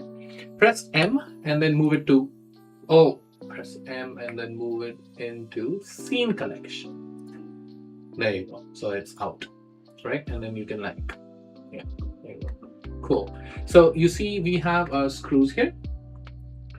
I gotta eat, I'll join back. Oh yeah, sure. Sure. Eat well, eat a lot, eat a lot. Okay, guys, now we have this, right? I'm just going to, you know what? Press tab, press P, and by loose parts. Everything is separated by loose parts. Select this one piece here, okay? Let's just focus on this. There you go. You see that? So we are going to press, first of all, Q, and then all transforms, not all transforms, origin to geometry. And then we come to this corner here, press G and X and move it to this corner like that, right? So roughly where you want to place it, just do that. Okay. Now what you're going to do is Shift D and make a duplicate of this. Okay. Go to tab selection, select this face, Control plus on your numpad, select these faces here all the way to your bevel, press X and then say faces. Get rid of that. Okay. Select two, select this, press F, fillet. Okay. Press Q, origin to geometry, scale this. Okay. And now what you can do is bring this down just like that. Look at that. Okay. So now that you got this, all you have to do is you have the center pivot here. So cursor to selected, select this object, press Q and then say origin to 3D cursor. Okay. Now that we have that, let's mirror this on the X so that you see it goes there and then mirror this on the Y. There you go. You have all four. Okay. Now that you have this, press, let's just apply the modifier here. Now we select this main thing, say add modifier, search a Boolean and select this object here. Okay. If you go to if you just apply this modifier, just apply this. You can now delete these holes here. And look at that. You literally have the screw here. Okay. Wait, is this parented? Why? So Alt P, clear transforms. There you go. It was parented to the old object, so we just remove that, guys. You can take these stray screws here, guys, and just delete that. Okay. Now it's simple. You literally created an inset. You created the hole, but you have your screw placed in it already. Okay. So you can take that now, and because your cursor is already in the correct position, press Q, quick favorites, and then origin to 3D cursor. Repeat the steps again. Done. We literally have our screws done. Okay. No need to do it from the start. Just grab one screw, use that, create a cylinder, cut it out, and because you already have your screw, just place them all over, and you're good to go. Okay, these are done. You can just say apply modifier, and there you go. Awesome. Now, the big question is, you see this knob? This knob can be literally stolen from here. Same thing, right? So we'll do that. This has not a horizontal, but a vertical knob. Okay, so we'll add that. We'll add this big one here. But we do not know what is behind this big one, right? So we'll just leave it blank and we'll just center it. So we're not gonna overcomplicate it. We're just gonna keep it simple. Okay. So with that, let's continue. This is the knob we need, right? So we're gonna steal this knob from here. So Shift D X to move it. There you see. See, it's parented here. Okay. So press M and move this into scene collection. But to break the parenting, Alt P and clear the transform. There you go. Right? If it was parented, when you move this first object, even that would move and it would cause some problems. Okay, so we don't want that. Okay, the second thing is, if you Shift H this, you see this cutout here. We need this. We need a reference to this as well. Okay, so if you just select this cutout here and then Shift D, you can literally take out those faces. Okay, and because this faces will be reversed, I don't know how to explain this. So basically every face has like a normal, and so the normals need to face outward towards the camera. So a normal is an imaginary line which is perpendicular to a face. That's all it is, right? And because we shift duplicated this outside, the normals are all on the inside because they're facing outside, okay, towards the camera. So this one is actually flipped. I believe I need to take this. I don't know, dude. I don't even know. In Maya, we could you'll get to know, because if it's a reversed face, it would be black on one side. I really need to figure out how you do that in Blender. If you guys know how I can see the normals of the faces, can you guys please let me know, because I really want to know that, dude. So from here, if I go to mesh, what's in mesh? Face. Face data.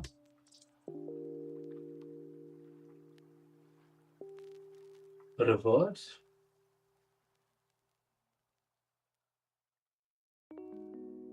Is it what is flip normal in this? Is it rotate colors or reverse colors? It's not UVs. Is it flip quad? Bro, I am so confused. So if you guys anyone who's watching, if you guys know what I'm talking about the normal thing, please let me know. Okay, first of all, select this, press P, Baidu's parts. There you go. So you get this. Oops, my bad. Bring everything back. Select this, press M, scene collection. So it goes over here. Okay, now move this over here. All right. So where do we place this is our question first. So just decide where you want to place this. Once you have this, guys, press go to tab menu, select the space, say cursor. So your cursor comes there.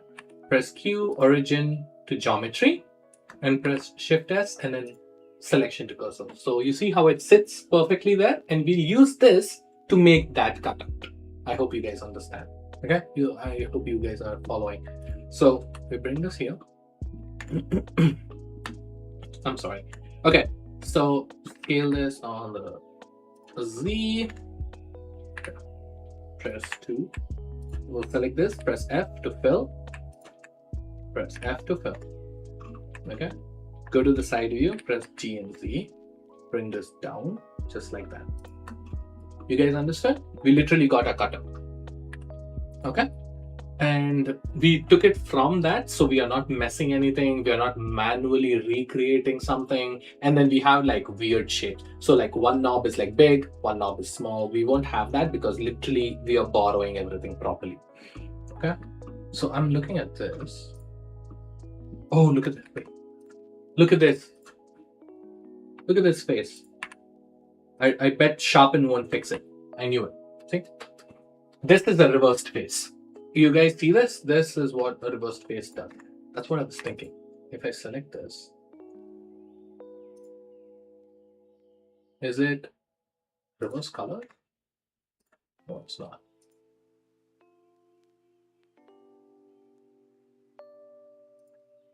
Yeah, see, even shade flat. You see this dark face?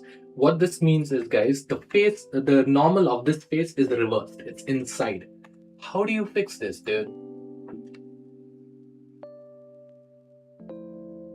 Is it? No, I believe it. I somewhat remember it was in face somewhere. Normals. Oh, it's in normal. You stupid, bro. If you want to flip it normals, it's in normals, dude. It's Alt N. Oh, I just learned something new, guys. So you see this face, guys? You see this weird dark shading? It's because the normal is flipped. If you select this, Alt N, flip. Ta-da! That's, bro, Alt N, dude. Okay. Normal. N. Alt N to get the options. Okay, there you go. And I believe, look at this. Look at this shading also. Right? These are also not flipped, obviously, because I did not do it. Alt N, flip. There you go. Now your model is clean. Okay? So Alt H to bring everything back. And you're good. Okay. Oh my god, yes, let's go, dude. I figured it out somehow. Okay, so select Boolean, click on this, select select this object here. Okay, hide this. There you go, look at that. You have your cutout. Okay, so we are going to just apply the modifier, delete this, and there you go, guys. The knob is done. You can Shift S to save it. Okay, cool. So now that this is done, you can see that we have a vertical looking knob here. So how do we do that now?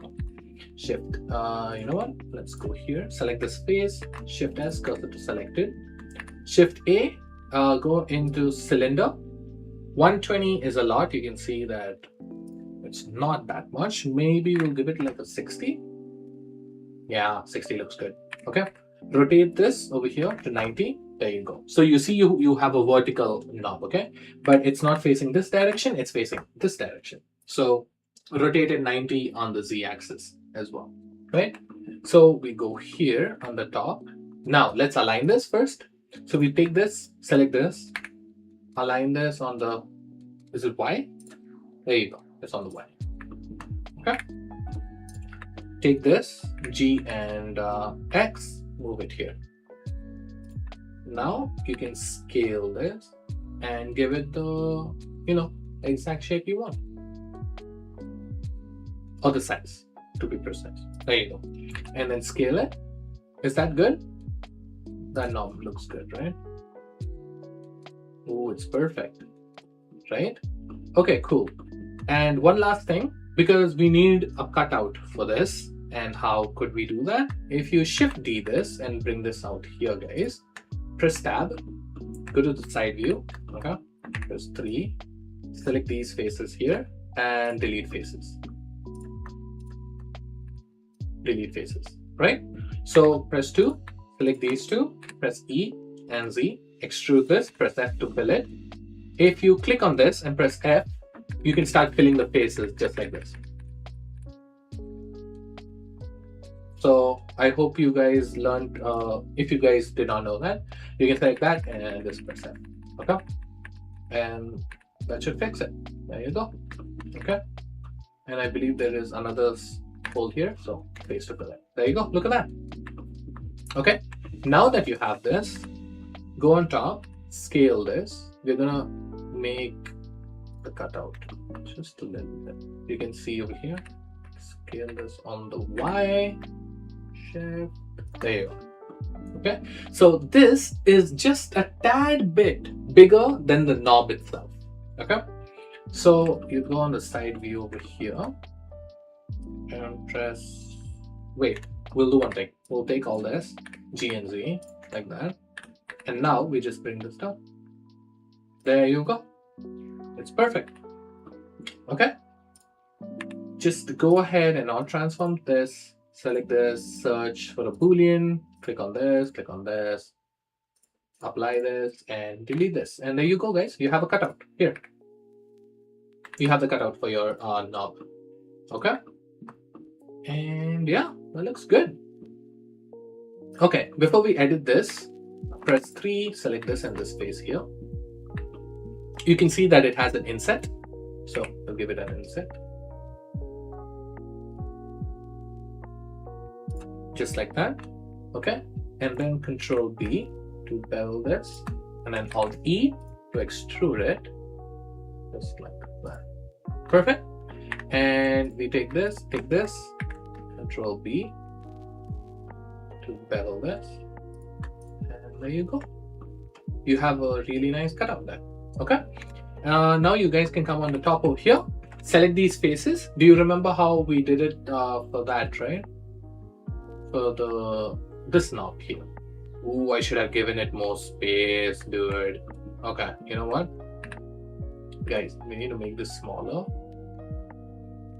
just a little bit, because when you extrude the faces, it needs space, right? So that it has space to turn in. I just did not take that into account.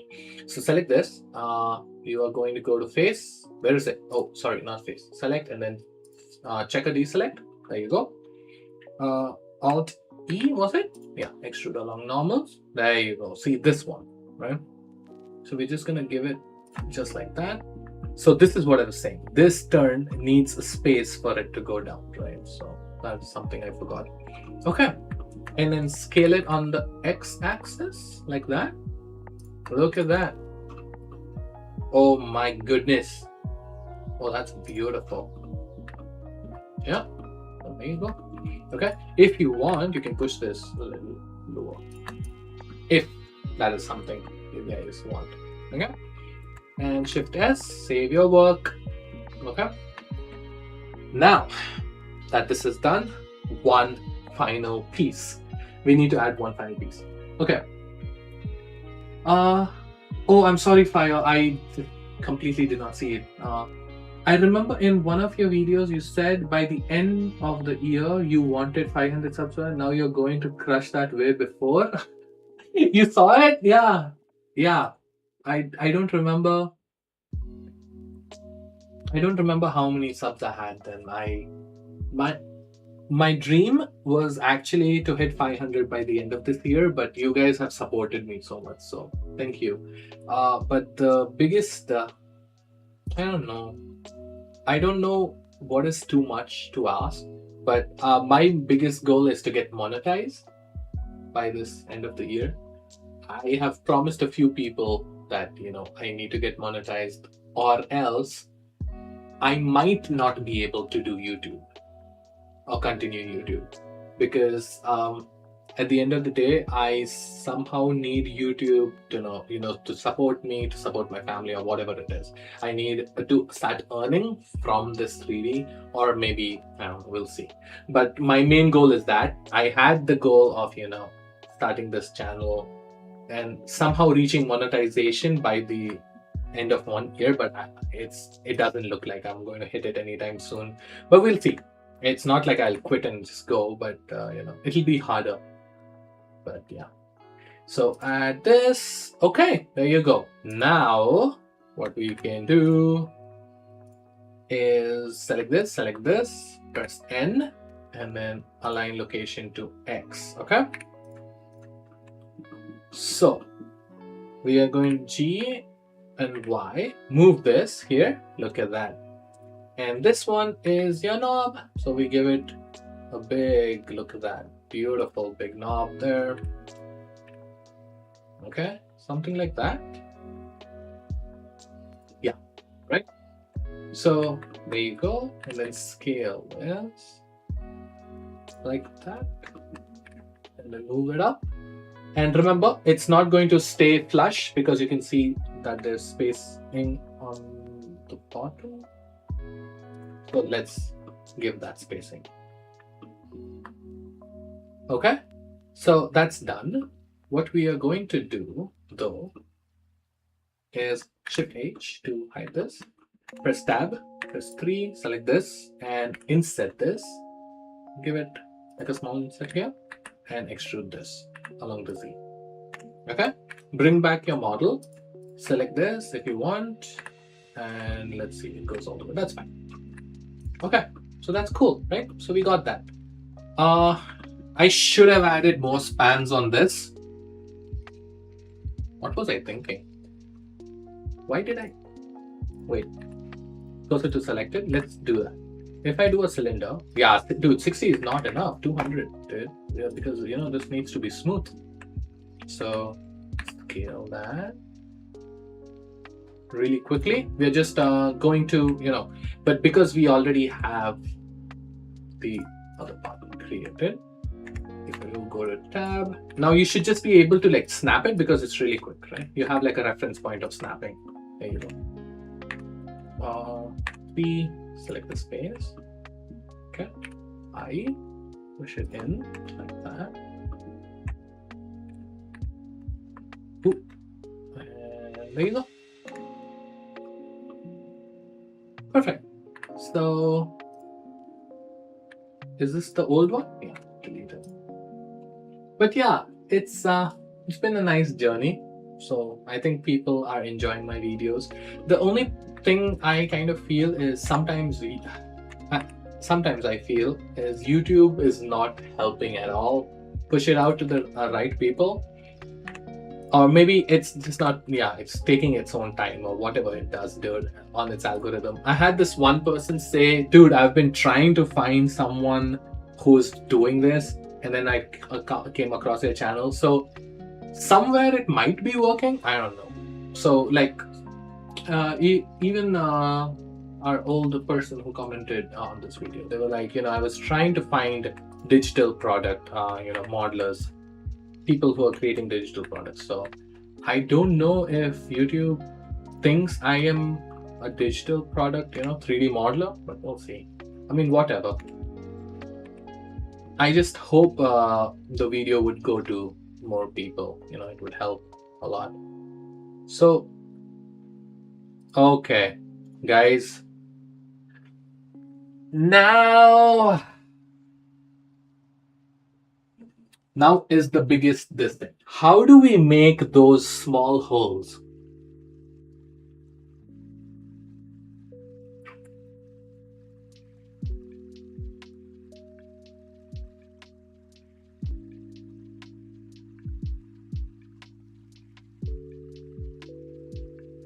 I'm thinking. Fire? Do you have idea? Do you have any idea how we could make these small holes here? See, this is what I was saying. I am still new to this. I mean, in Maya, I know how I would do it, but in Blender, wait. If I have these vertices selected, right? I remember, can I not?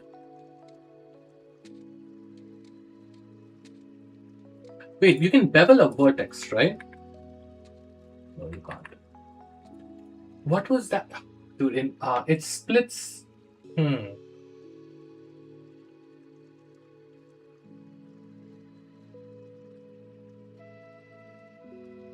I have no idea. Dude, I remember there is one way of like, you know, you can split the vertex open. Was it four? No, it was, that was four faces. What does a rip vertices mean, dude? Oh, that's crazy. I thought it was beveling. No, it's not beveling. Dude, I'm confused.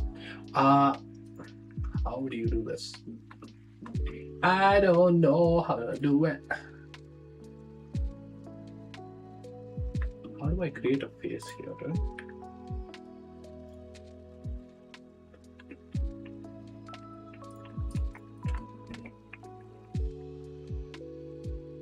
Yeah, so what I want is that vertex to like split into this face. I remember it was something, dude.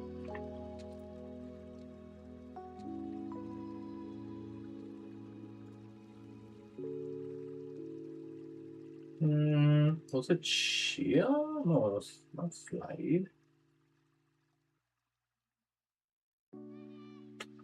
I don't know.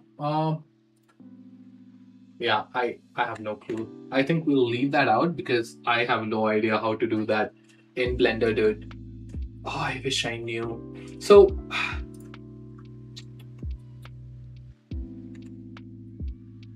I'm still thinking. Can we go into...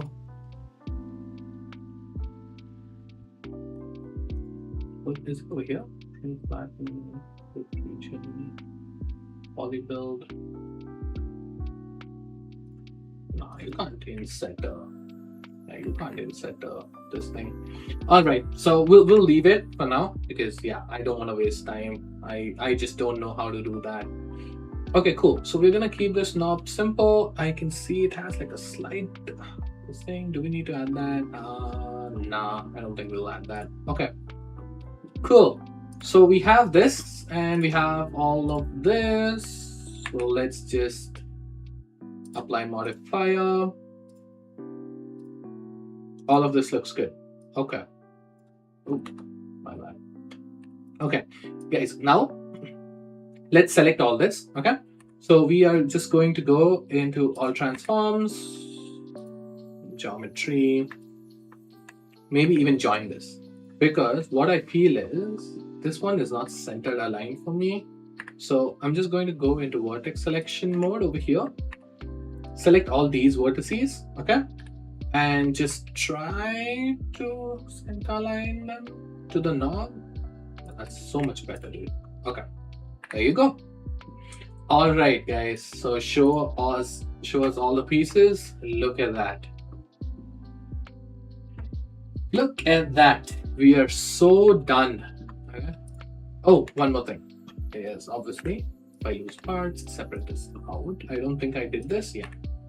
So all transforms, go into edit, select this, Control B, and give this like 4 segments. Okay. Give this 4 segments, like this small over here. Something like that. What do you think? Okay, we're good. And one last thing, obviously, is this. So Shift D, X, move this. Press M, bring it to scene collection. And then G and X, we move this over here. Right? We'll go to the side view actually. G and X and snap it here. There you go. Save your file. Okay, we are good. So it took us like 2 hours of me just talking so much and explaining, figuring things out. So, you know, you guys can model this so much faster without doing all of that. And I'm just looking at my final pieces. I think we're good. Okay, cool. So one last thing.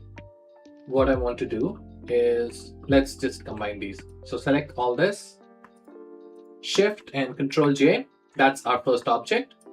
Select everything over here. Control J.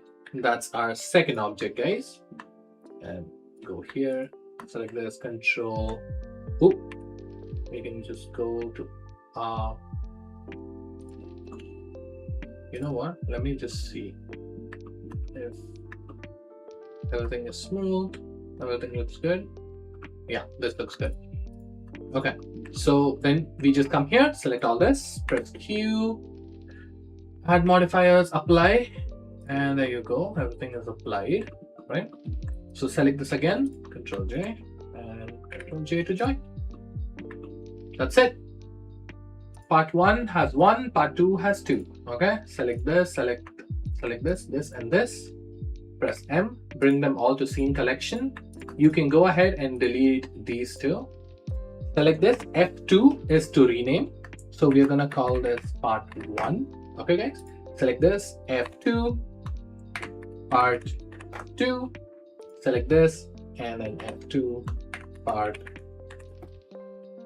Okay, and we are good. So we have 3 parts. This favorites, all transforms, do it to the center of this, and then all transforms to delta. Save your file. We are done. Okay, if you guys want to add any extra, extra cuts or some other stuff, go ahead and please do that. That's completely fine. But you know what we're going to do now? We are going to add very simple materials because, dude, it's already like 2 hours. So I don't want to overcomplicate anything. So we're just going to add simple Blender base materials, and then we'll just add some decals and call it. Okay. Before that, I just see that this needs a sharpen. There you go.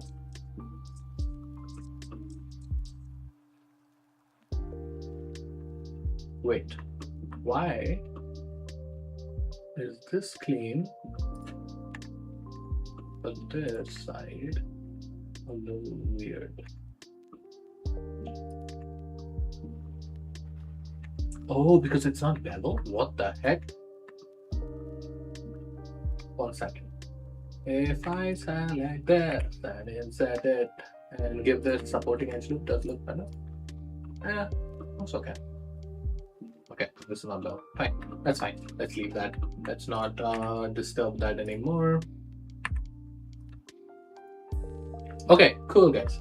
Now press Z and then you can come to material preview. Now we are going to add materials. Okay, modeling is done. Very simple. Blender materials, and we'll call it. So save that. Okay, cool. Now we see, let's look at everything and see how many materials we need. 1 is definitely metal. So the first thing we are going to add is just the metal here. So now come to your materials tab, new, and let's just call this metal. Okay, give it full metallic, and there you go. That looks really nice. And you can play with the roughness if you want. Okay, I'll just put this to 0.4. Look at that, right? Really nice metal. And now if you guys want it, you can give it color. We are going to make ours a little bit more darker gray. I like it when it's like that. Let's just give it a weighted normal. Look at that, the shading is much better. Okay, now that we have this, okay, we are going to give a black material that will give us depth, okay, on things. So we're gonna press tab. You see that, oh, this is already selected. That's cool. Okay, so select this face here. Select this face and select this face. Control plus on the keyboard. There you go. You select everything over there. And then press plus, assign the new material, assign this. Call this black. Okay, we'll call this black metal actually. Okay, we'll make this full metallic and we'll give it like a really dark black. You see? Just with that one black, it gives you depth on that side. Okay, and we are going to add the fake black material here as well. There you go. Select that and assign. There you go. See? Do you see how it fakes depth? That, oh, it might be a cutout. That's what we are trying to do. Okay. Now, we come here, select that. Zoom in. Bro. Select the face. Is that the bottom of this? Yeah, there you go.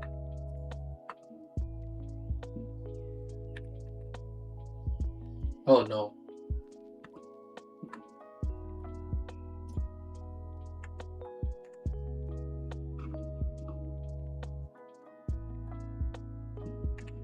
Okay, wait, let me go into model. Why am I confusing myself?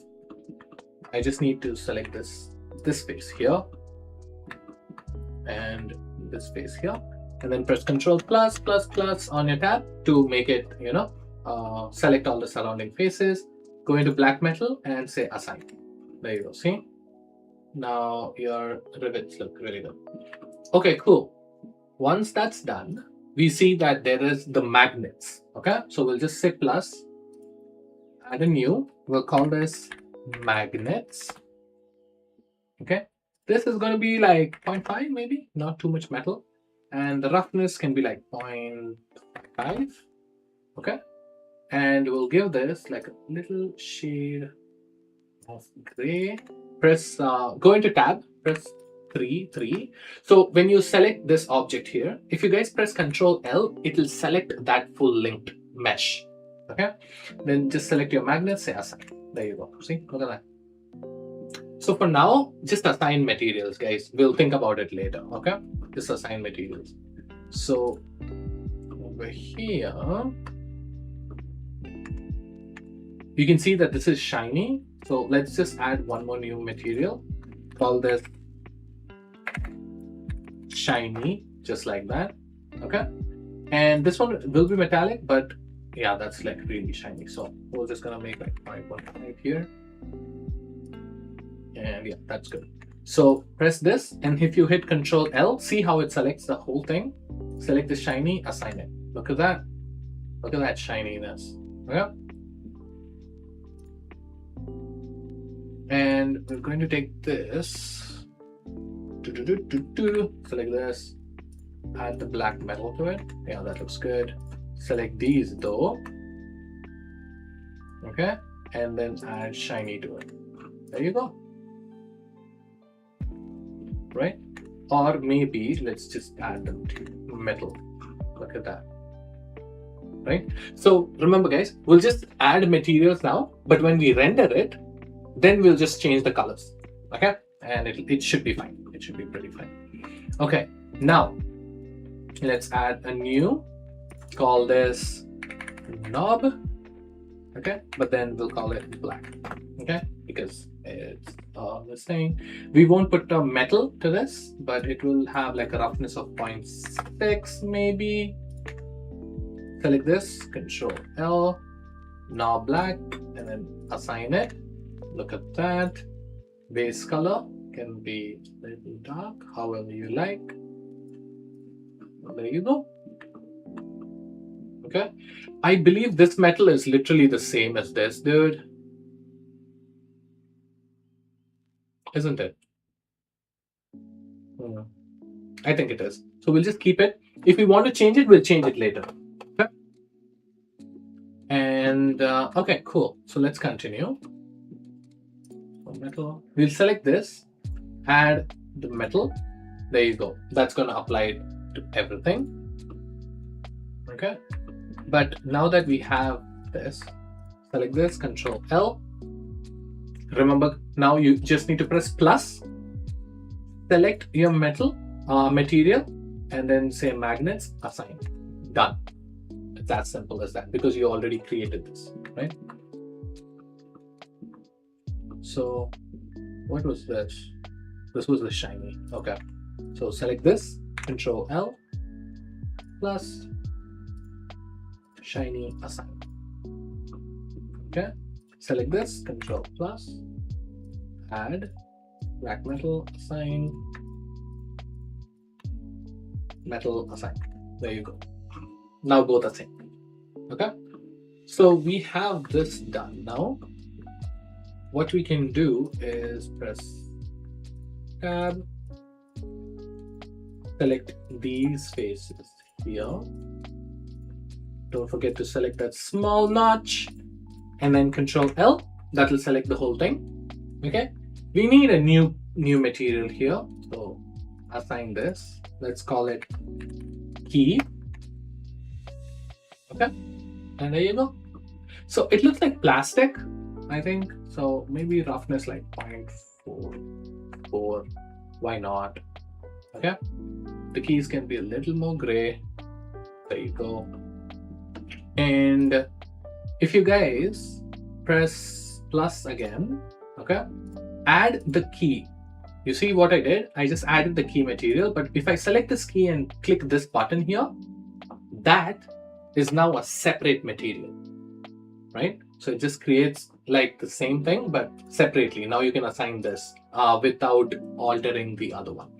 And over here, I'm just gonna say key color, okay? And I'm going to take this and add my favorite blue or something like that, because blue is my favorite color. Select this, Control L, okay? There you go, and then say assign. There, see? So it's the same property, same roughness, metal, everything, but then it just applies a new color, okay?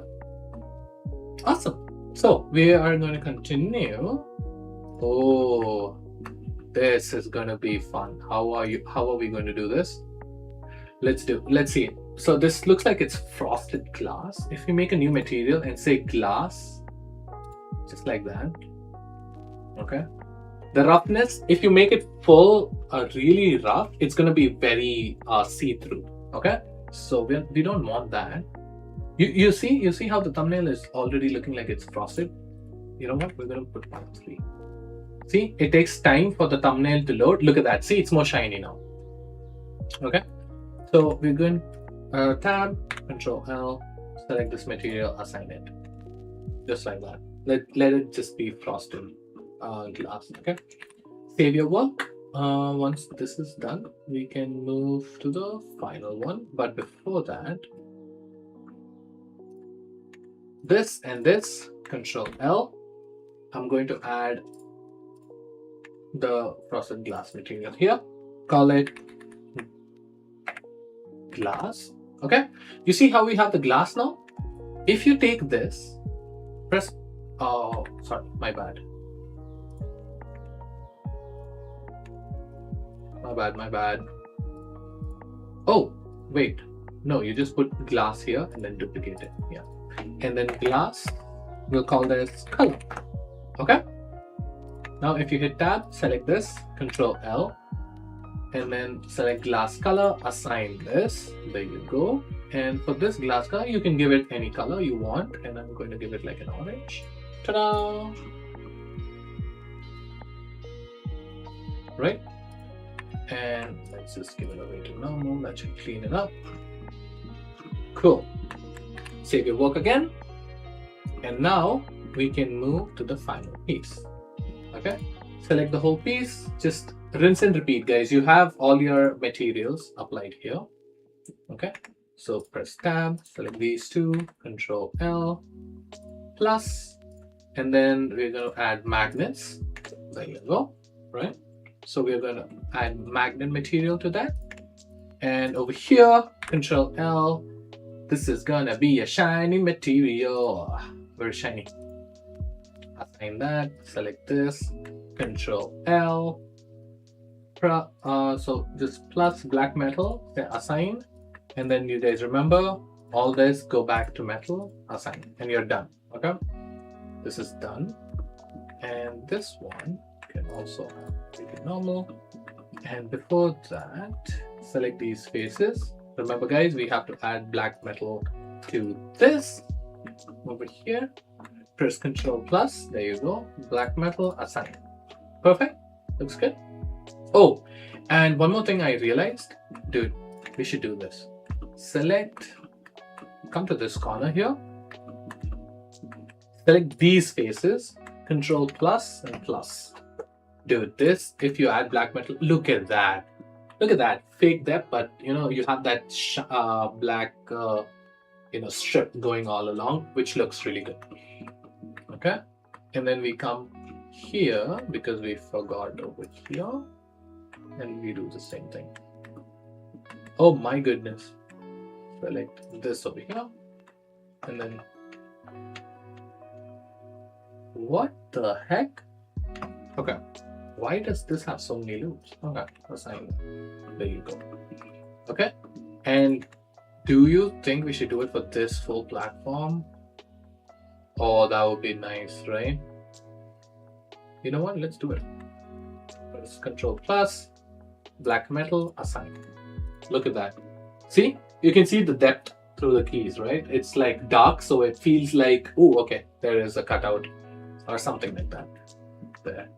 Okay, so let's save that. What's the time? Dude, it's 2 hours 30 minutes. You know what it is. It is water time.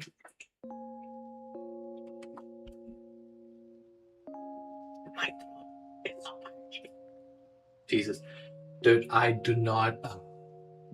This was one of the hardest things while doing live, dude. I'm like talking for like 2 hours 30 minutes. Hoping you guys don't get bored and it makes sense and every step is fine. Why is my lip so dry, dude? I need insurance. Insurance. I'm not gonna. I don't even know if I'm allowed to show all of it. Oh, hi YouTube. Welcome to my makeup tutorial video. Stupid. What am I doing? Like, my lips are literally so dry from talking so much. Okay. Okay, let's continue then. So we have this, right?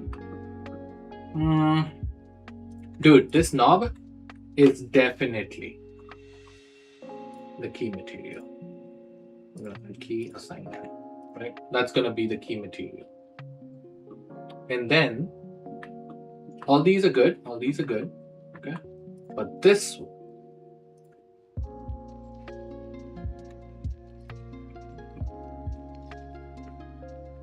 So Control L, guys. Select this whole thing. Press plus. And over here, you see this key color. Assign this. This will make everything blue, right? Select this face here. Shift select this face here. Okay. Wait. Control plus to select this face and then shift select because we did not do it here. It's not even going to render out, so that's completely fine. Go into metal and assign this. There you go. See? Look at that. Okay. But then you remember we select this, Control plus and black metal. Assign that. Okay. We are going to select this face here as well and apply metal to it. Ta-da! Look at that. Okay, looks good. Save it. Oh, and one last thing. Select this face here, add a black metal to it so it looks good. Oh, and guys, there's literally light coming down from the knob. This is one of the coolest knobs I've seen. Okay, so how are we going to do that? It's simple. We select this, add a new material, call it new, call this EMM emission, short form of emission. I just put EMM. And if you zoom in, you see these underneath faces. That's right. If you hit Control R, you'll add one loop around that. Control B to actually bevel it. And these are the faces, which I'm going to add the emission to. Okay, and just go from principal BSDF to emission. There you go. It lights up now. So you can select like 10 for now. That's fine. And give this the same blue color. Give this the same blue color. And there you go. And guys, with this, I think we're good. Okay. What you can do one more thing you can do is, this is glass. You remember? These are glass. Okay. So if you select this over here, Control L, okay, Shift S and cursor to select it so that you get your cursor there. Shift A and add a cube. Okay. Scale it. You guys will understand what I'm trying to do. So let's go to this top view here. Okay. Scale this like this. Bring this on the Y axis here. Scale it on the Y. Okay. G and like that. You guys are understanding what we are trying to do? We are actually trying to make an LED light. Okay. Just like that. See, it's inside that mesh. Okay. And over here, you just add the emission to it. That's it. It's gonna glow now. Okay. Select that. Select the exterior. Press Ctrl J to join it. Okay. And it got an auto bevel. That's fine. Okay. And there you go. Now that mesh has an inside mesh, but it glows. That's the difference. Okay. So that's pretty much it. And with that, I think we are good. Let's save that. What else? I think we're good with materials. Okay. Yeah, I think we're good. Okay. The last thing is, obviously, I like to use a decal machine. So decal machine is, again, guys, a texturing software. Not a texturing software. It's a decal adding software. It's a plugin. You can grab it. So I have mine here, and you can see everything over here. Okay. So I'm just going to add the Blender logo, scale that decal, rotate it 90. Look at that, right? Simple. Really quick decals. I have a full video explaining how to create your own decals on a decal machine and how decal machine actually works. So if you guys found that impressive, the plugin impressive, please check out my video and you should see it. Okay. So for this one over here, we gotta add something. We'll just add this. Look at that, bro. Okay, there you go, right? So you see how we added 2 decals? Just go ahead and add decals for the rest, okay? We can do that, but I'm just gonna keep it simple. So I'm not gonna overcomplicate this. I'm just going to add 1 circle here. Oh, and every decal you add, you see that it's white, correct? If you open the tab here, go into shader editor, you see how the color node is attached. Remove this. Or maybe if you just drop it down, see, it takes a color, right? So just remove this. That gives you the ability to add your own color. See that? Look at that. That's it. And that's how you change colors of the decals if you want. Okay. We're going to take this. Just approximately center align that. Okay.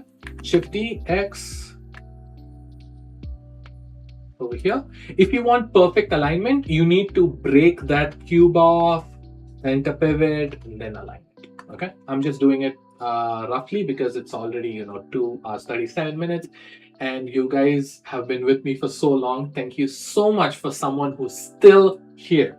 Okay. Thank you so much. I can see you and you have been with me, so thank you so much. That means a lot. So with that, we'll just come over here on the final thing, and then maybe just add something new. Okay.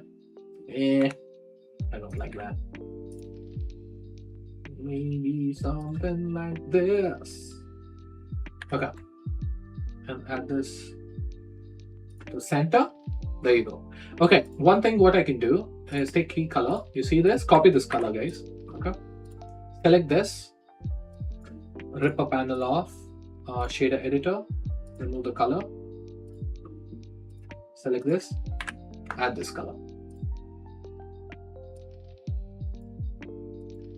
There you go. Look at that. Simple, right? So because this key is big as well, I'm just going to add a decal on it as well. Let's see. I don't like any of this. Ooh, what's that?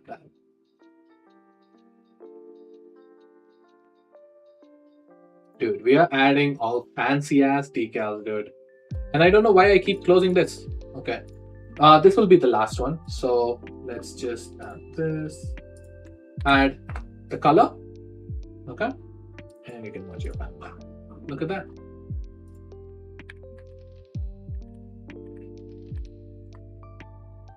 Center align that. Or at least try to center align that. And look at that, guys. Your decals have been applied.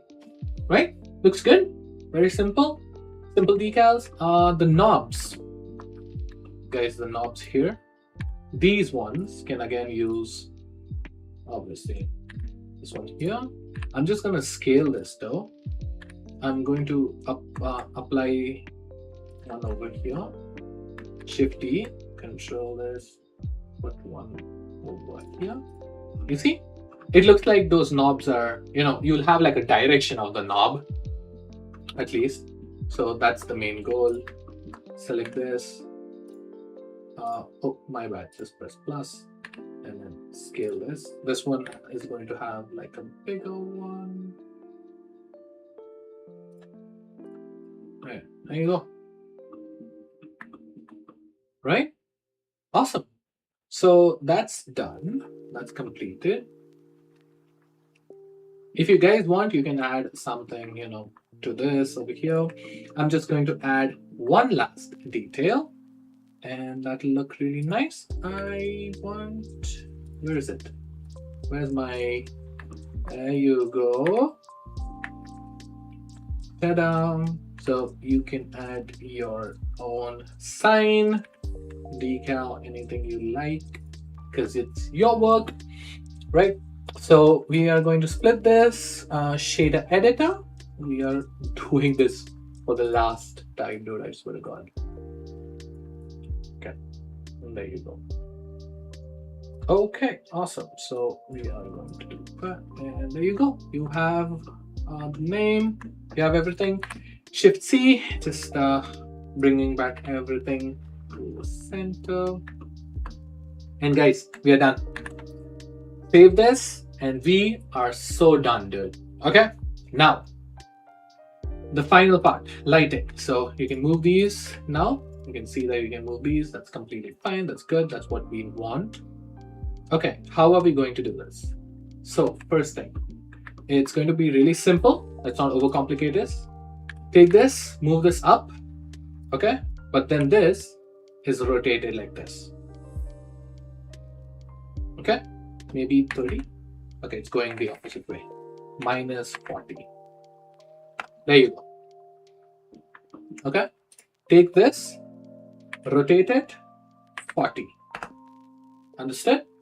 Okay, and move this so that these two are aligned. I hope I'm making sense. Something like that.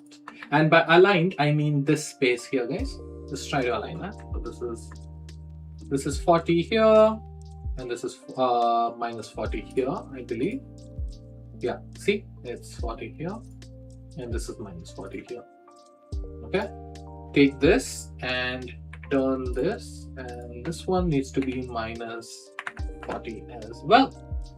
Okay, and you guys now know that this needs to be over here. Ta-da! That's it. That's literally how the render is done. Now, if you think that this is too collapsed, like too sharp of an angle, just reduce this. So let's do minus 30 for each. Okay, because I feel it's too this thing. So minus 30, minus 30, minus 30. Okay, that will obviously shake up a few things. Hold shift for smooth control. There you go. G and then hold shift for smooth control. There you go. What do you guys think? Better? Right? So we finish this. Now all you have to do is take the camera. The camera to view. There you go. Rotate and scale it. Something like that.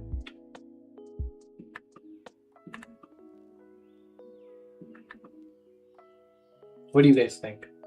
Ooh, baby, I think we got something going. Okay, so we take this and rotate this on the Y. Nah, I think rotate it on the. Oh, look at that. Oh, that's what we need.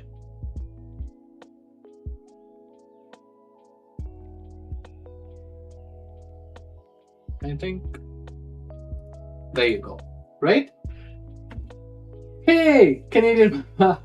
Hi. So, dude, look at this. We are done. We're literally done. Right? Looks cool. Looks okay. Yeah. I hope it does. So, yeah, we're calling it. We added the materials. We're done, and you can see I just yeah, looks cool. Cool. Awesome. So this is done. I think we are good to go over here. I mean, this can use a little bit more rotation if you guys want it. So add more rotation here. Press G, Shift. There you go. Just like that. Okay. And you can align this. I think that would be really nice for a thumbnail. Hey, nice work, Bhaiya. Thank you. Thank you. So, for Canadian mapper, if you're still here, Bhaiya means brother in my language, in Hindi. So, yeah. Thanks, bye. Thank you. So, I'm really happy, so I'm just going to speak in my own language. It feels nice. Pasand aaya to, अच्छा लगा तो बताना. But I think तुम्हें पसंद आया, so that's good, no? तो हाँ यार, कर दिया हम. मतलब ये पूरा स्टार्टिंग टू एंड इतना स्टार्टिंग से किए हैं, तो पूरा स्क्रैच से पूरा बनाए थे. तो अच्छा लगा तो लाइक एंड सब्सक्राइब बता देना अपने दोस्तों को if you guys do 3D together. But yeah, awesome. So let's come back, and yeah, it's very good. Please make regular videos. It helps a lot. I will bhaijan, chinta mat karo. Right? So thank you so much. You supporting me and letting me know or like make more. So it really helps. So cool. Okay, ye ho gaya. Why am I talking in Hindi now? Okay, switch back to English. Okay, guys, so we are done with this. We are now going to finally light this and call it. Okay, no more. Let's not overcomplicate it anymore. Okay, so one last thing is Shift A, add a mesh plane. If you scale this to like 100, there, see, you get a background. Hit enter, and we are good. Okay. Now, what I want to do is, if you press 0 on the numpad, guys, it'll go into camera view. So we are going to bring this just like that, because I want to show it a little bigger. Okay. Once this is done, let's light it. Okay. So I know this piece is already over here, but it's really small, okay, on the left. So that's why I want to bring another panel here for you guys. And I'll break this like that, okay? And then in this viewport here, I'm going to add my lighting and stuff over here if needed, okay? So I am going to go to rendered view. Hope my PC does not blast. Oh, baby, look at that. Oh, dude, look at the emission. It's gonna be a good one. Oh, and do you guys see that light? Yeah, I cannot find full videos on hard surface and topology. I'm stuck in hard surface. Any advice from your side?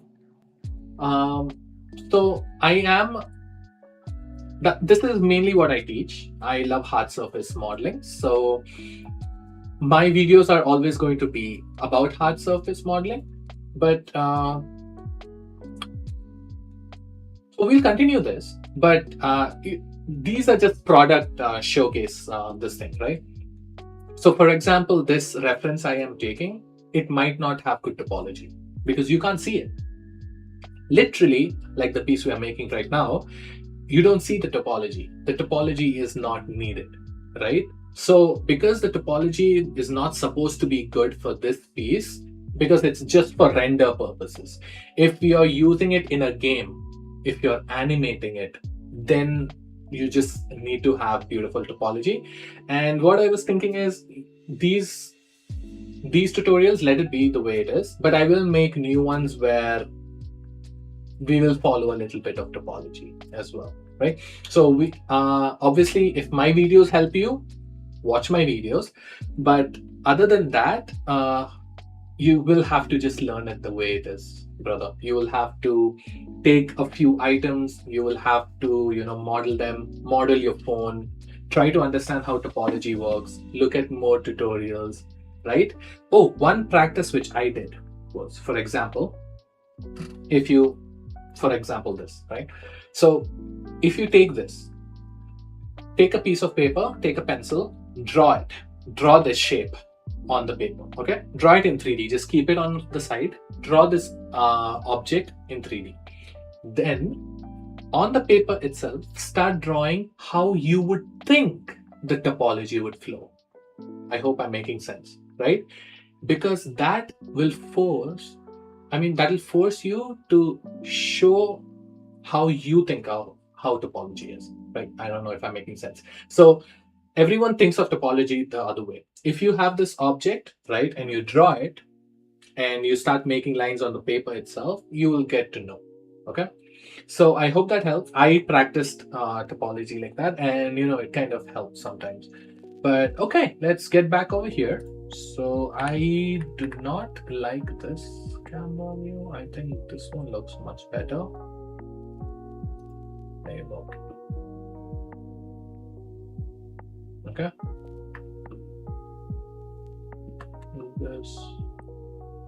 Move this back. Okay, so let's save that. So yeah, anyone who's thinking about how to do topology stuff and all, try this do this practice. Draw the object and try to make topology lines on it. And once you have an understanding of, okay, this is how I feel, try to recreate it in 3D. And then you'll get to know, oh, maybe change it here, change it there, right? So things like that. Okay, once this is done, it's pretty simple now, I believe. I am just going to go to easy HDRI and then create an HDRI. That's it. I do not play games. I do play games. Okay, so I'm just gonna rotate my HDRI. I also want to master this product modeling and product animation. Please, can you do a shoe modeling next? I cannot visualize from image. I see. Okay, then I think we have to just practice it in the software itself if you can't visualize or draw it. But yeah, and shoe is not a hard surface model, brother. Shoe comes into organic modeling, and I unfortunately don't do organic modeling. So we'll see, at one point if I try to do it. But yeah, so shoe comes under organic modeling, so it'll be a little different. Okay, look at that. So our lighting looks good. Okay, what I'm gonna do is the sky strength can be like 0.8 maybe. Yeah, that looks good. Okay, and now guys, this is the moment. What I was saying is you guys can now check the materials now. Okay, so if I go over here, materials, to this metal, you can see if you want it more darker. Look at that, right? And you can make the material a little bit more darker or however you like. And you know what? I'm actually gonna make this darker.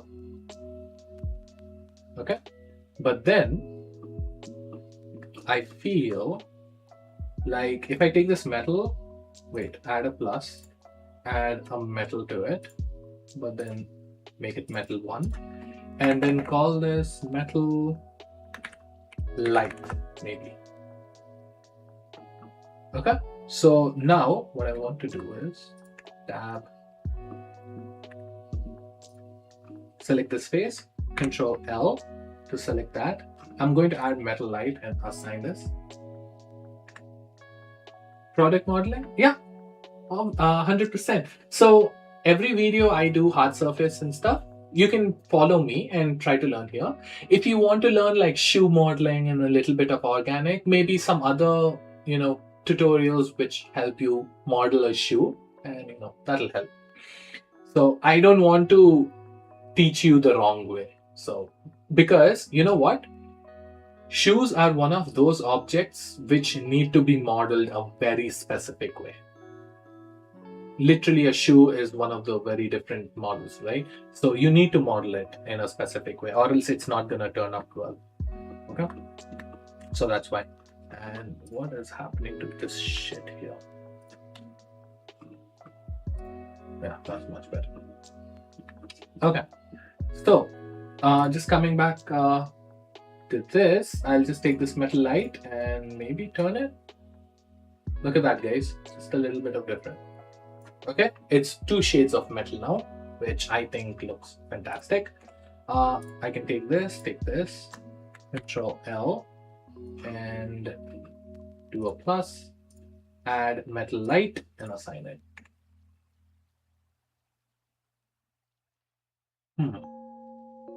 Did that shit apply to the whole thing?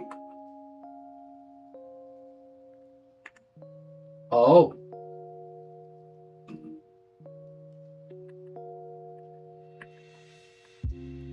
Oh yeah, it did.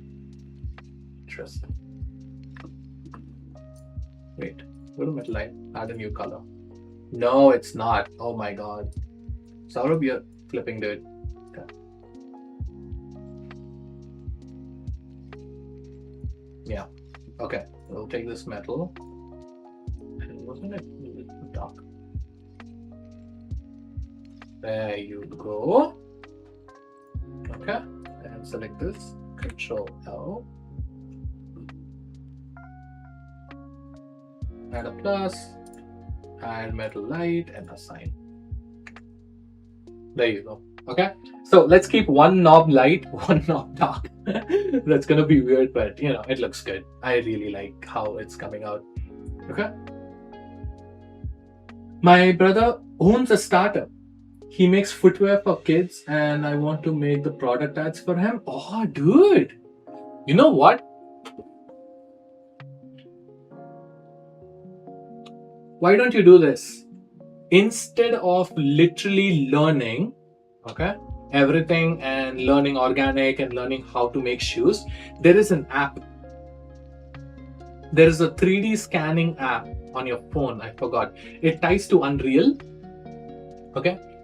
Trust me, you're gonna thank me so much later. What you can do is, so all his shoes, get a turntable. Like just get like a stool, like get a table, a flat surface.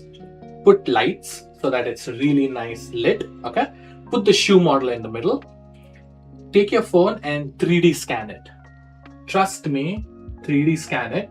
Scan the shoe, and that shoe will come with the table.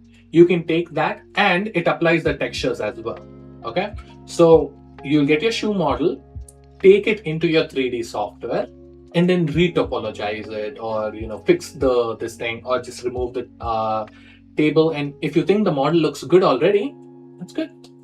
Remember, 3D scanning will help you a lot. Okay, guys, if you want to do something like this, 3D scanning can help you a lot as well. Okay, so try that out. That'll save you so much work. Okay, and with that, I think that looks good. Dude, that looks so clean, man. Come on. Okay, and the light looks good as well. I mean, the power is good, I believe. Can we bump this up more? Ooh, okay. That's good advice. Yeah, try that, brother. Try 3D scanning.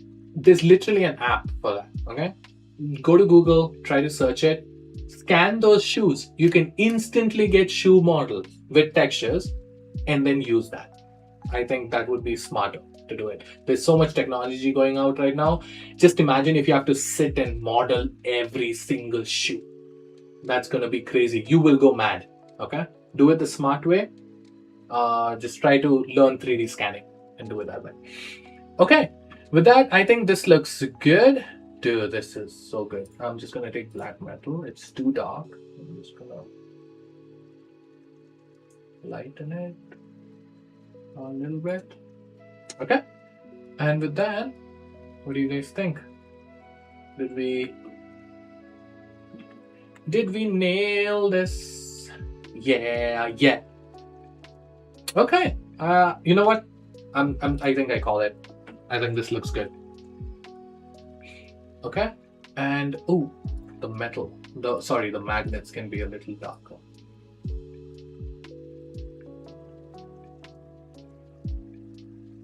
Yeah, boy. There you go. Yeah. I think that looks good. All right. And with that, I think we're good. You can just add your decals on the keys to give it the final look. But with that, guys, we're going to call this over here. Shrink this back over here. Go into our camera. 0.1, 256, 4K. That's good. And render this image.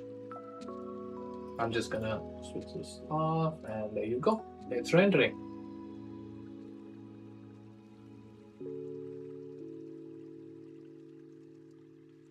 Bada beam, bada boom. All right.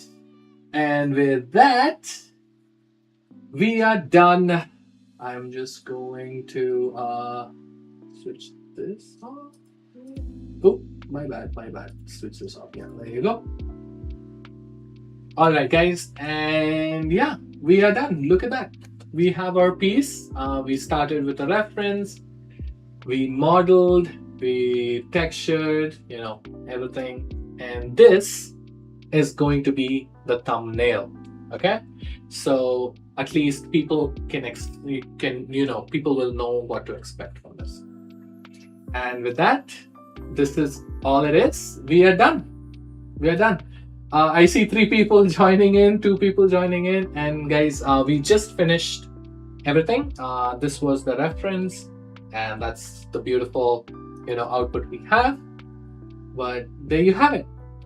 Our live is complete. We are at 479 subs, so it'll take a long time to reach 500, but we made it. We are grinding, we are doing our best. I'm at least trying my best. So yeah, that's it. It was a good use of this weekend. And for everyone watching, I hope you guys have a beautiful weekend as well. And this video will now be available on YouTube to watch. So if you guys want, you can watch everything again and try to make it yourself. Okay? And yeah, with that, Saurav Vijeta signing out. Thank you all so much for joining. I love you all. And yeah, road to 500 subscribers, I guess. Take care. I'll see you guys next week, I guess. All right. I'm calling out this live. Bye-bye.